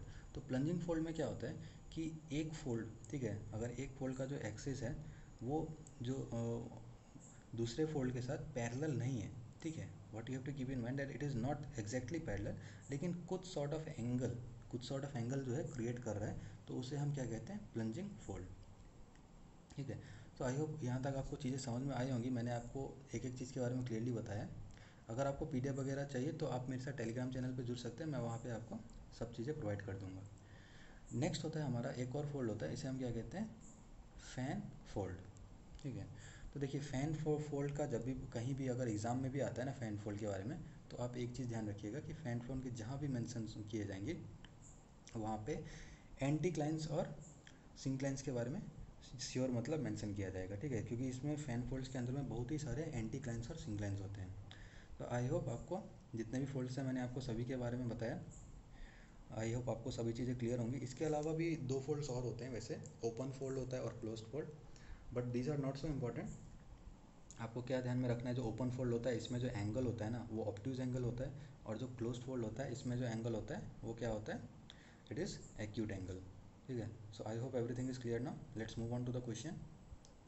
देखिए यहाँ पे किसके बारे में पूछा गया है, पहला क्या है, मोनोक्लिनिकल फोल्ड। तो मैंने आपको मोनोक्लिनिकल फोल्ड के बारे में बताया था कि जो एक लिम्ब होता है वो क्या करता है, मोनोक्लिनिकल फोल्ड में जो एक लिम्ब होता है वो राइट एंगल क्रिएट करता है, ठीक है, राइट एंगल फॉर्म करता है, लेकिन जो दूसरा लिम्ब होता है वो बिल्कुल ही ऑर्डिनरली इंक्लाइंड होता है। तो बिल्कुल सही स्टेटमेंट यहाँ पे दिया गया है, one limb makes a right angle with the surface but the other limb is ordinarily inclined. Next क्या है, रिकम्बेंट फोल्ड। तो रिकम्बेंट फोल्ड के बारे में मैंने आपको क्या बताया था कि जो दो लिम्ब्स होते हैं वो इस तरीके से एक दूसरे के साथ इंक्लाइन होते हैं कि वो they seem to become horizontal, ठीक है। तो यहाँ पे क्या दे रखा है, in this fold the two limbs are so much inclined that they become horizontal, बिल्कुल सही स्टेटमेंट है। तीसरा यहाँ पे क्या दे रखा है, आइसोक्लिनल फोल्ड। तो आइसोक्लिनल फोल्ड के बारे में मैंने आपको क्या बताया था कि जो दो लिम्स है वो एक दूसरे से इस तरीके से इंक्लाइन होते हैं that they appear to be parallel. ठीक है, यहाँ पे क्या दे रखा है, the axis of the fold is not parallel. देखिए ये गलत हो गया, यहाँ पे इन्होंने नॉट पैरेलल के बारे में बात कही है, जबकि आइसोक्लिनिकल फोल्ड के बारे में मैंने आपको बताया था कि जो लिम्स होते हैं वो एक दूसरे से इस तरीके से इंक्लाइन होते हैं कि that they appear to be parallel. चलिए, so which of the following pairs are incorrectly में हमारा सिर्फ एक जो था third number, so option number D. Moving on to the next question, which of the following statements is correct regarding the types of lava. ठीक है, तो लावा types के बारे में यहाँ पे आपको क्वेश्चन है। चलिए बताइए क्या है इसका राइट आंसर। पहला स्टेटमेंट क्या कहता है कि basic lavas are highly fluid. बिल्कुल सही स्टेटमेंट है, जो हमारा बेसिक लावास होता है दे आर हाईली फ्लूइड। अच्छा, which of the following statements is correct पूछा है ना, तब तो हमारा आंसर यही पे पता चल गया, पहला स्टेटमेंट ही करेक्ट है, basic lavas are highly fluid. चलिए बाकी स्टेटमेंट्स को एक बार गो थ्रू कर लेते हैं। Basic lavas are light coloured of low density and have a high percentage of silica. ठीक है, देखिए बेसिक लावास के बारे में आपको बता देता हूँ, these are not light coloured. ये सबसे पहले आपको क्या याद रखना है कि दे आर डार्क कलर्ड। ठीक है, और रही बात सिलिका परसेंटेज की, तो इसमें जो सिलिका का जो परसेंटेज होता है ये बहुत ही पुअर होता है, तो इस वजह से हमारा सेकंड स्टेटमेंट जो है ये रॉन्ग है। थर्ड स्टेटमेंट क्या कहता है कि जो acidic lavas these are rich in iron and magnesium but poor in silica. So this statement is also the exact the opposite, क्योंकि जो एसिडिक लावास होते हैं इसमें सिलिका का जो परसेंटेज होता है, जो सिलिकॉन कंटेंट होता है ये बहुत ज़्यादा होता है। और चौथा क्या है कि एसिडिक लावास फॉर्म में फ्लैटेंड सील्ड डोम। देखिए our fourth statement is also wrong, क्योंकि जो हमारा एसिडिक लावास होता है ना, आपको इसके बारे में क्या ध्यान में रखना है कि जो एसिडिक लावास होते हैं दे आर हाईली विस्कस। ठीक है, एसिडिक लावास होते हैं ये बहुत ही ज़्यादा इनका विस्कोसिटी होता है, एंड दैट इज़ वाई कि ये इनका जो मूवमेंट होता है ना ये बहुत ही स्लो होता है। ठीक है, और ज़्यादा स्लो मूवमेंट होने की वजह से ये काफ़ी दूर तक जो है ट्रेवल कर पाते हैं, and that is why the resultant जो कोन प्रोड्यूस होता है वो बिल्कुल स्टीप साइडेड होता है rather than being the flattened seal. तो इसका right answer option number A ही है, basic lavas are highly fluid. चलिए, now which of the following regions does not fall under the circum Pacific belt. अच्छा, यहाँ पे कुछ रीजंस दिए गए हैं, आपको बताना है कि सर्कम पैसिफिक बेल्ट। अच्छा, इससे पहले मैंने एक क्वेश्चन भी कराया था जहाँ पे मैंने आपको रिंग ऑफ फायर से रिलेटेड क्वेश्चन था, मैच द फॉलोइंग्स था, वहाँ पे मैंने आपको बताया भी था इसके बारे में, what is ring of fire और सर्कम पैसिफिक बेल्ट के अंदर पड़ता है। तो चलिए आपको यहाँ पे बताना है कि सर्कम पैसिफिक बेल्ट के अंदर में कौन से रीजन्स जो है आते हैं। चलिए पहला क्या है हमारा, अच्छा डज नॉट फॉल पूछा ना, यहाँ पे डज नॉट फॉल मतलब जो रीजंस नहीं आते हमें वो बताना है। पहला क्या पूछा गया है यहाँ पे, काम चटका। तो बताइए काम चटका जो है whether it comes under the circum Pacific belt. जी हाँ, कम चटका जो है बिल्कुल आता है इसके अंदर में। दूसरा क्या है, एल्पाइन माउंटेन चेन। देखिए जो एल्पाइन माउंटेन चेन है ये हमारा सर्कम पैसिफिक बेल्ट के अंदर में नहीं आता है। सेंट हेलेंस जो है ये भी नहीं आता है हमारा। ये सेंट हेलेंस जो है आपको मालूम होगा ये कहाँ पे आता है आपको, ये आता है हमारा मिड अटलांटिक बेल्ट के अंदर में। ठीक है, ध्यान में रखिएगा इस बात को। सेंट हेलेंस जो है ये कहाँ पे आता है हमारा, मिड अटलांटिक बेल्ट के अंदर में। ठीक है, सेंट हेलेन जो है हमारा मिड अटलांटिक बेल्ट के अंदर में आता है। और चौथा क्या है यहाँ पे, सोलोमन आइलैंड। सोलोमन आइलैंड जो है बिल्कुल सही है, सोलोमन आइलैंड जो है हमारा सर्कम पैसिफिक बेल्ट के अंदर में आता है। आई होप एवरीथिंग यहाँ पे आपको चीज़ें क्लियर हो रही होंगी। तो इसके अलावा भी जैसे कमचटका और सोलोमन आइलैंड्स के बारे में तो यहाँ पे दिया गया है, इसके अलावा भी बहुत सारे हैं जो कि हमारे सर्कम पैसिफिक रीजन्स में आते हैं। आप एक बार उसे गो थ्रू कर लीजिएगा, जैसे कि हमारा एलुटियन आइलैंड्स हो गया। ठीक है, इसके अलावा फिलीपींस हो गया। ठीक है, सोलोमन आइलैंड्स तो यहाँ पे दे ही रखा है। देन और कौन कौन से होते हैं, न्यूजीलैंड होता है, न्यू कैलेडोनिया है। ठीक है, तो ये सारे जो जगह हैं जो सर्कम पैसिफिक बेल्ट के अंदर में जितने भी रीजन्स होते हैं ना, आप सभी को बिल्कुल ध्यान में रखिएगा। ठीक है, मैं एक बार आपको फिर भी जहाँ तक आई रिमेंबर मैं आपको सभी चीज़ें बता देता हूँ। एक होता है हमारा एंडेस होता है साउथ अफ्रीका का रीजन, वो आता है इसके अंदर में। सेंट्रल अमेरिका आता है, मैक्सिको आता है। ठीक है, इसके अलावा जो मैंने अभी आपको बताया था एलुटियन आइलैंड्स आता है, कमचटका तो यहाँ पे दे ही रखा है। इसके अलावा क्यूरिल आइजल्स आता है, फिर जापान हो गया, फिलीपींस हो गया, न्यूजीनिया हो गया, Solomon islands is also given है, न्यू कैलेडोनिया हो गया और न्यूजीलैंड हो गया। तो ये सारे कुछ रीजन्स हैं, बट एक बार आप फिर अपनी तरफ से एक बार गो थ्रू कर लीजिएगा कि सर्कम पैसिफिक बेल्ट के अंदर में कौन से रीजन्स आते हैं, because UPSC generally ask this type of question, ताकि बच्चों को अगर किसी एक रीजन के बारे में भी नहीं पता हो देन क्वेश्चन जो होते हैं गलत होने के चांसेस जो है बढ़ जाते हैं. That's why I am telling you again and again that you must go through the circum Pacific belt regions. And apart from that, अगर आपने सर्कमपेसिफिक बेल्ट कर लिया तो आपको एक और चीज़ क्या बेनिफिट हो जाता है कि जो इसके अंदर में नहीं आता है, it's obvious that it will come अंदर मिड अटलांटिक बेल्ट और द मिड कॉन्टिनेंटल बेल्ट. ठीक है, चलिए मूव ऑन करते हैं अपने अगले क्वेश्चन की ओर. Consider the following statements regarding the earthquake. तो अर्थक्वेक से रिलेटेड यहाँ पे आपको कुछ स्टेटमेंट्स दिए गए हैं. पहला क्या दे रखा है, the point where the energy is release is called the focus और the hypocentre of an earthquake. अच्छा, ये टॉपिक तो मैंने आपको क्लियरली पहले भी करा दिया है आज. तो आपको मालूम होगा कि जहाँ से एनर्जी रिलीज होती है उसे हम फोकस और हाइपोसेंटर कहते हैं. ठीक है, और इसका जो नियरेस्ट पॉइंट होता है सरफेस में उसे हम क्या कहते हैं, एपीसेंटर कहते हैं. सेकंड स्टेटमेंट क्या कहता है, body waves are generated at the focus and move in all the directions through the body of the earth. मैंने आपको बताया था बॉडी वेव्स के बारे में. और बॉडी वेव्स दो तरीके के होते हैं, primary waves and secondary waves. मैंने बताया था कि बॉडी वेव्स जो हैं आपके सभी डायरेक्शन में मूव करते हैं. 3D आप कह सकते हैं, दे आर 3 डायमेंशनल. चलिए नेक्स्ट है statement, the propagation and the vibration of the P waves are in the same direction similar to the light waves. देखिए ये जो स्टेटमेंट है ना, ये हमारा गलत स्टेटमेंट है. Now you must be wondering कि मैंने तो आपको यही बताया था कि जो प्रोपेगेशन और वाइब्रेशन है वो बिल्कुल सेम डायरेक्शन में होता है. लेकिन इन्होंने क्या किया इस क्वेश्चन में, कौन सा चीज़ चेंज किया है, आपको अगर आप देख रहे होंगे कि इन्होंने लास्ट में क्या लिखा है, similar to the light waves. ठीक है, so you all must be knowing that it is not similar to the light waves. What is it similar to? It is similar to the sound waves. ठीक है, तो ये statement जो हमारा गलत है. so which of the following statements are incorrect? Statement number 3, option number C is the right answer. Now consider the following statements regarding the International Fund for Animal Welfare. अच्छा, ये कुछ करंट अफेयर्स के कुछ questions हैं, आप इसे एक बार गो through कर लीजिए. बहुत सारे क्वेश्चंस हो गए थे ज्योग्राफी के. चलिए, तो international fund for animal welfare से रिलेटेड दो स्टेटमेंट दिया गया. You have to tell which of them are correct. पहला क्या है, the international fund for the animal welfare is a global non profit helping animals. ठीक है, ग्लोबल है, it is non profit, then to help the animals and to people for thriving together. तो बिल्कुल सही statement है. Second क्या है, it works to rescue, rehabilitate and release the animals and to restore and protect their natural habitats. ठीक है, तो animals के रेस्क्यू और रिहेबिलिटेशन और नेचुरल हैबिटेट्स को रिस्टोर करने के बारे में बात कही गई है हमारे international fund for animal welfare में. तो ये भी स्टेटमेंट जो हमारा बिल्कुल सही है. So here both the statements are correct. चलिए moving on to our next question. Consider the following statements regarding recently released RBI's annual report. तो आरबीआई की जो रिसेंटली जो एनुअल रिपोर्ट आई थी इसके बारे में आपको यहाँ पे दो स्टेटमेंट दिए गए. अच्छा, इस क्वेश्चन के बारे में आप अगर क्वेश्चन को, इसलिए मैं कहता हूँ कि क्वेश्चन हमेशा ध्यान से पढ़िए. ठीक है, let me tell you why. अगर आप इस क्वेश्चन को ध्यान से पढ़ते हैं ना, तो इस क्वेश्चन को पहला स्टेटमेंट जो है ये तो आपको यहीं से पता चल जाता है कि आरबीआई की यहाँ पे क्या लिखा है, recently release RBI's annual report. Annual report का मतलब तो यही हुआ ना कि ये हर साल रिलीज़ होता है. फिर यहाँ पे पहले स्टेटमेंट में इन्होंने ये कैसे दे दिया कि the report is release every 2 years. ठीक है, तो ये पहला स्टेटमेंट तो गलत हो गया.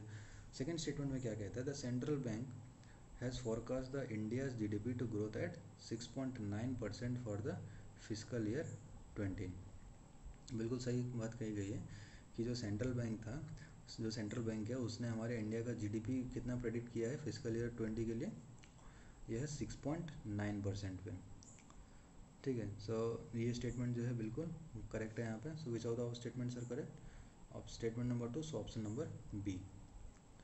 Now consider the following statements regarding the CAMPA. अच्छा, कैंपा फंड जो था ये न्यूज़ में था और बहुत सारे चांसेस है कि इससे क्वेश्चन जो है आपके बन के आएंगे. तो इसे आप थोड़ा अच्छे से ध्यान से कीजिएगा. ठीक है, ये आपका जो है कैंपा जो है हमारा एफॉरेस्टेशन से ट्री कवर को किस तरीके से इंक्रीज़ किया जाए, मेन ऑब्जेक्टिव इसका इन सब चीज़ों से ही रिलेटेड था. पहला स्टेटमेंट क्या कहता है कि the state governments will utilize this fund for the enhancement of forestry activities to achieve the objectives of the nationally determined contributions. ठीक है, तो जो स्टेट गवर्नमेंट है वो कैंपा फंड को यूटिलाइज करेगी ताकि फॉरेस्ट्री से रिलेटेड जितने भी हमारे एम्स है, जो हमारा ऑब्जेक्टिव है नेशनल एनडीसी के तहत जो भी हमारे ऑब्जेक्टिव्स हैं उसे फुलफिल किया जा सके. ठीक है, आपको मालूम होगा कि जो हमारा एनडीसी है यानी कि जो नेशनली डिटरमाइंड कंट्रीब्यूशन है जिसमें हमने कार्बन सिंक के बारे में बात करी थी, कितने 2.5 to 3 billion tons of carbon dioxide, ठीक है, कब तक के लिए, बाय 2030, ठीक है। तो इस चीज़ को भी आप थोड़ा सा ध्यान में रखिएगा। और इसके अलावा आपको सेकंड स्टेटमेंट में क्या दे रखा है, तो objective of the NDCs is to increase its forest and tree cover, बिल्कुल सही है, फॉरेस्ट और ट्री कवर को इंक्रीज करने की बात करी गई है। अच्छा, वन मोस्ट इंपॉर्टेंट पॉइंट जो आपको कैंपा से रिलेटेड जाननी है, ठीक है, आपको 4 स्टेट्स के नेम याद रखने होंगे यहाँ पे, कौन से, उड़ीसा, ठीक है, उड़ीसा आपको याद रखना है। इसके अलावा आपको क्या याद रखना है, मध्य प्रदेश, ठीक है, फिर आपको क्या याद रखना है, झारखंड, और आपको क्या याद रखना है, छत्तीसगढ़, ठीक है, याद रखिएगा, उड़ीसा, एमपी, झारखंड एंड छत्तीसगढ़। मैंने इन चारों स्टेट्स के नाम आपको इसलिए बताए हैं क्योंकि ये वो 4 स्टेट्स हैं जिनमें सबसे ज़्यादा फंडिंग जो है कैंपा के थ्रू करी गई है, ठीक है। तो हो सकता है कि क्वेश्चन इस तरीके से आ जाए कि जो टॉप 4 स्टेट्स है जिसमें सबसे ज़्यादा कैंपा फंड जो दिया गया है वो कौन से हैं, उड़ीसा है, मध्य प्रदेश है, झारखंड है और छत्तीसगढ़ है। चलिए मूव ऑन करते हैं अगले क्वेश्चन की ओर। यहाँ पे दोनों स्टेटमेंट्स करेक्ट है। चलिए अगला क्वेश्चन क्या है, 90:90:90 targets are related to which of the following diseases. अच्छा देखिए, अगर आप लोगों मेरे साथ बिल्कुल ही स्टार्टिंग से बने हैं, जब से मैंने ये प्लेटफॉर्म क्रिएट किया और मैं जब से क्लासेस ले रहा हूँ, तो आपके लिए ये क्वेश्चन भी बहुत ईजी बन जाता है, ठीक है। क्योंकि जब मैं ministry of health and family welfare का सबसे पहला लेक्चर यहाँ पे लेकर आया था इस प्लेटफॉर्म पे, तो जो सबसे पहला टॉपिक जब मैंने आपको कराया था उसी में मैंने आपको 90:90:90 टारगेट के बारे में जिक्र किया था। और मैंने आपको बताया था कि ये जो टारगेट है इसका मुख्य उद्देश्य क्या था कि HIV को, ठीक है, HIV को बाय 2030 जो है ख़त्म किया जा सके, ठीक है। सो आपको इसका आंसर मालूम चल गया होगा, इसकी ये किससे रिलेटेड है, ये 8 से रिलेटेड है। अच्छा, ये 90:90:90 ये चीज़ है क्या, इसके बारे में भी अगर आप जानना चाहते हो तो मैं आपको बता देता हूँ कि ये जो स्ट्रेटेजी है ये है क्या। सबसे पहले इसमें जो पहला 90 है, ठीक है, इसका मतलब ये होता है कि जो 90% ऑफ जो पीपल, जो 90% जो लोग हैं जो कि HIV पॉजिटिव है, ठीक है, आपको इसको मैं शॉर्ट फॉर्म में लिख देता हूँ, पर्सनस लिविंग विथ HIV, ठीक है। तो 90% ऑफ ऐसे लोग जो कि HIV पॉजिटिव है, उन्हें डायग्नोसिस किया जा सके, ठीक है, that is they should know their diagnosis, ठीक है, दे शुड बी डायग्नोसिस। ये हो गया पहले वाले के बारे में। अब सेकेंड 90 जो है वो बिल्कुल इसी से रिलेटेड है कि जो 90% ऑफ इस तरीके के लोग हैं जो कि डायग्नोस्ड हो चुके हैं पर्सनस लिविंग विद HIV के साथ, उन्हें ART में रखा जाए। ART का मतलब क्या हो गया हमारा, एंटी रेट्रोवायरल थेरेपी, ठीक है, उन्हें एंटी रेट्रोवायरल थेरेपी में रखा जाए, ठीक है। अब जो थर्ड 90 है, ठीक है, जो थर्ड 90 है वो इन दोनों पॉइंट को जब हम कंबाइन कर देंगे कि जो persons living with HIV diagnosed भी है और वो एंटी रेट्रोवायरल थेरेपी के अंदर में भी है, तो उन्हें बाय 2020 जो है सप्रेस किया जा सके, ठीक है। तो ये असल में हमारा 90:90:90 का जो स्ट्रेटेजी है 8 से रिलेटेड, वो मैंने आपको बताया कि क्या है। ये तीनों 90s के बारे में मैंने आपको बताया। ये कोई फंड से चीज़ रिलेटेड नहीं है 90:90:90, ठीक है। तो एग्जाम में अगर इस तरीके का क्वेश्चन आ जाए कि weather it is related with funding pattern और ये कुछ, तो आप इस बात को बिल्कुल ध्यान में रखिएगा। चलिए, तो ये आज का हमारा लास्ट क्वेश्चन है। Consider the following statements about the desertification in India, ठीक है। तो डेजर्टिफिकेशन से रिलेटेड आपको यहाँ पे 2 स्टेटमेंट्स दिए गए हैं। पहला क्या कहता है, almost A quarter of the countries total area is undergoing the land degradation, ठीक है। तो हमारे देश का अगर चौथा भाग देखा जाए तो बिल्कुल वो लैंड डिग्रेडेशन के अंदर में आता है, ठीक है। जो हमारा टोटल लैंड एरिया है उसका 1/4 अगर आप देखा जाए तो it is undergoing land degradation. तो आपको मालूम होगा कि जो रिसेंटली रिपोर्ट आई थी उसमें यह बात बिल्कुल कही गई थी। चलिए, अच्छा, लैंड डिग्रेडेशन के बारे में जैसे आपको मालूम होगा, जो डेजर्टिफिकेशन होता है, यहाँ पे आपको क्या डेजर्टिफिकेशन के बारे में पूछा गया है। तो डेजर्टिफिकेशन तो आपको मालूम होगा कि क्या चीज़ होती है। जैसे हमारा जो एरिड रीजन होता है, या एरिड रीजन हुआ या सेमी एरिड रीजन हुआ या फिर ड्राई सब ह्यूमिड एरियाज होते हैं, ठीक है। तो इन सभी में जो लैंड डिग्रेडेशन होता है ना, बिकॉज ऑफ आप कह सकते हैं, चाहे वो क्लाइमेटिक रीजंस, क्लाइमेटिक में जो हमारे क्लाइमेट में बदलाव की वजह से हो, चाहे वो ह्यूमन एक्टिविटीज़ की वजह से हो, ठीक है, तो इस चीज़ को हम क्या कहते हैं, डेजर्टिफिकेशन कहते हैं। चलिए, सेकेंड स्टेटमेंट क्या कहता है, the biggest reason for the desertification in India is wind erosion. See our second statement is wrong, let me tell you why. क्योंकि हमारे इंडिया में जो डेजर्टिफिकेशन का सबसे बड़ा कारण है, that is not wind erosion, it is, ये क्या है हमारा, वाटर इरोजन। ठीक है, जो सबसे बड़ा रीज़न है डेजर्टिफिकेशन का हमारे देश में, ये क्या है हमारा, water erosion. I hope you are getting it. वैसे विंड इरोजन हो गया या फिर इसके अलावा भी आपको बहुत सारे फैक्टर्स होते हैं, तो ये सारे वाटर इरोजन के बारे में मैंने आपको बताया कि ये सबसे बड़ा रीज़न है, आप सबसे बड़ा जो कारण है डेजर्टिफिकेशन का, ये वाटर इरोजन है। लेकिन अगर सेकेंड मोस्ट फैक्टर के बारे में अगर हम बात करते हैं ना, कि वाटर इरोजन के बाद अगर सबसे बड़ा रीज़न क्या है, तब हम क्या कहेंगे कि ये विंड इरोजन होता है। चलिए, तो आई होप आपको समझ में आया होगा। इसके अलावा आप एक और बात ध्यान में रखिएगा कि कुल मिला के 8 ऐसे स्टेट हैं, 8 ऐसे राज्य हैं, जो कि जैसे कौन कौन आते हैं इसके अंदर में, राजस्थान होता है, दिल्ली है, गोवा है, महाराष्ट्र है, झारखंड है, फिर आपका नागालैंड है, हिमाचल प्रदेश है, त्रिपुरा है। ठीक है, तो ये सारे कुछ 8 स्टेट्स ऐसे होते हैं जिनमें अगर आप ध्यान से देखा जाए, आप स्टेट्स को एक बार गो थ्रू कर लीजिएगा, बट आई थिंक यही सारे स्टेट्स थे, कि इनमें 40 से 70% जो ज़मीन है ना, ये ऑलरेडी आप कह सकते हैं कि they are under desertification, they are already be degraded. So I hope आपको बिल्कुल ये समझ में आया होगा। इसका राइट आंसर क्या हो गया, only statement one is correct, so option number ए। ठीक है, तो चलिए आज का जो सेशन है इसको यहीं पे एंड करते हैं। आई होप आपको बेसिकली जो चीज़ें हैं, मैंने आपको एक एक चीज़ यहाँ पे समझाई, आपको समझ में आई होंगी। आई होप, मैं बिलीव करता हूँ कि अगर आप मेरे लेक्चर्स को अटेंड कर रहे हैं, सी मैं जितना हार्ड वर्क कर रहा हूँ इन सभी चीज़ों पे, आई प्रॉमिस यू कि अगर आप पूरा वीडियोस को अटेंड करते हैं तो आपको एग्ज़ाम में बहुत ही बेनिफिशियल होगा। मैं यूपीएससी के इस फील्ड में पिछले 3-4 साल से रह चुका हूँ, so I am putting up all my best effort कि कुछ भी ऐसा टॉपिक, चाहे वो स्टैटिक्स से हो, चाहे वो करंट से हो, नहीं रहे। क्लासेस जो हैं बिल्कुल आपकी एग्ज़ाम जब तक नहीं हो जाती तब तक चलेंगी। So what you have to do, you आप चैनल को सब्सक्राइब करना ना भूलें, और क्लासेस जो हैं इसे रेगुलरली अटेंड करें। ठीक है, बिल्कुल 1 या फिर 1.5 आवर की क्लासेस चलती हैं, अगर आप डेली गो थ्रू करेंगे तो एग्ज़ाम में आपको ये एज ए बूस्टर काम करेगा। और मेरा आपसे रिक्वेस्ट है कि आप इस प्लेटफॉर्म के बारे में ज़्यादा से ज़्यादा बच्चों को शेयर करें, ताकि जितने भी बच्चे यहाँ नया जुड़ते हैं उन सभी को इस प्लेटफॉर्म का फ़ायदा हो सके। सो आप मेहनत करते रहिए, मैं जल्दी अपने अगले लेक्चर के साथ यहाँ पे आऊँगा। Till then study hard guys, God bless you all, thank you very much.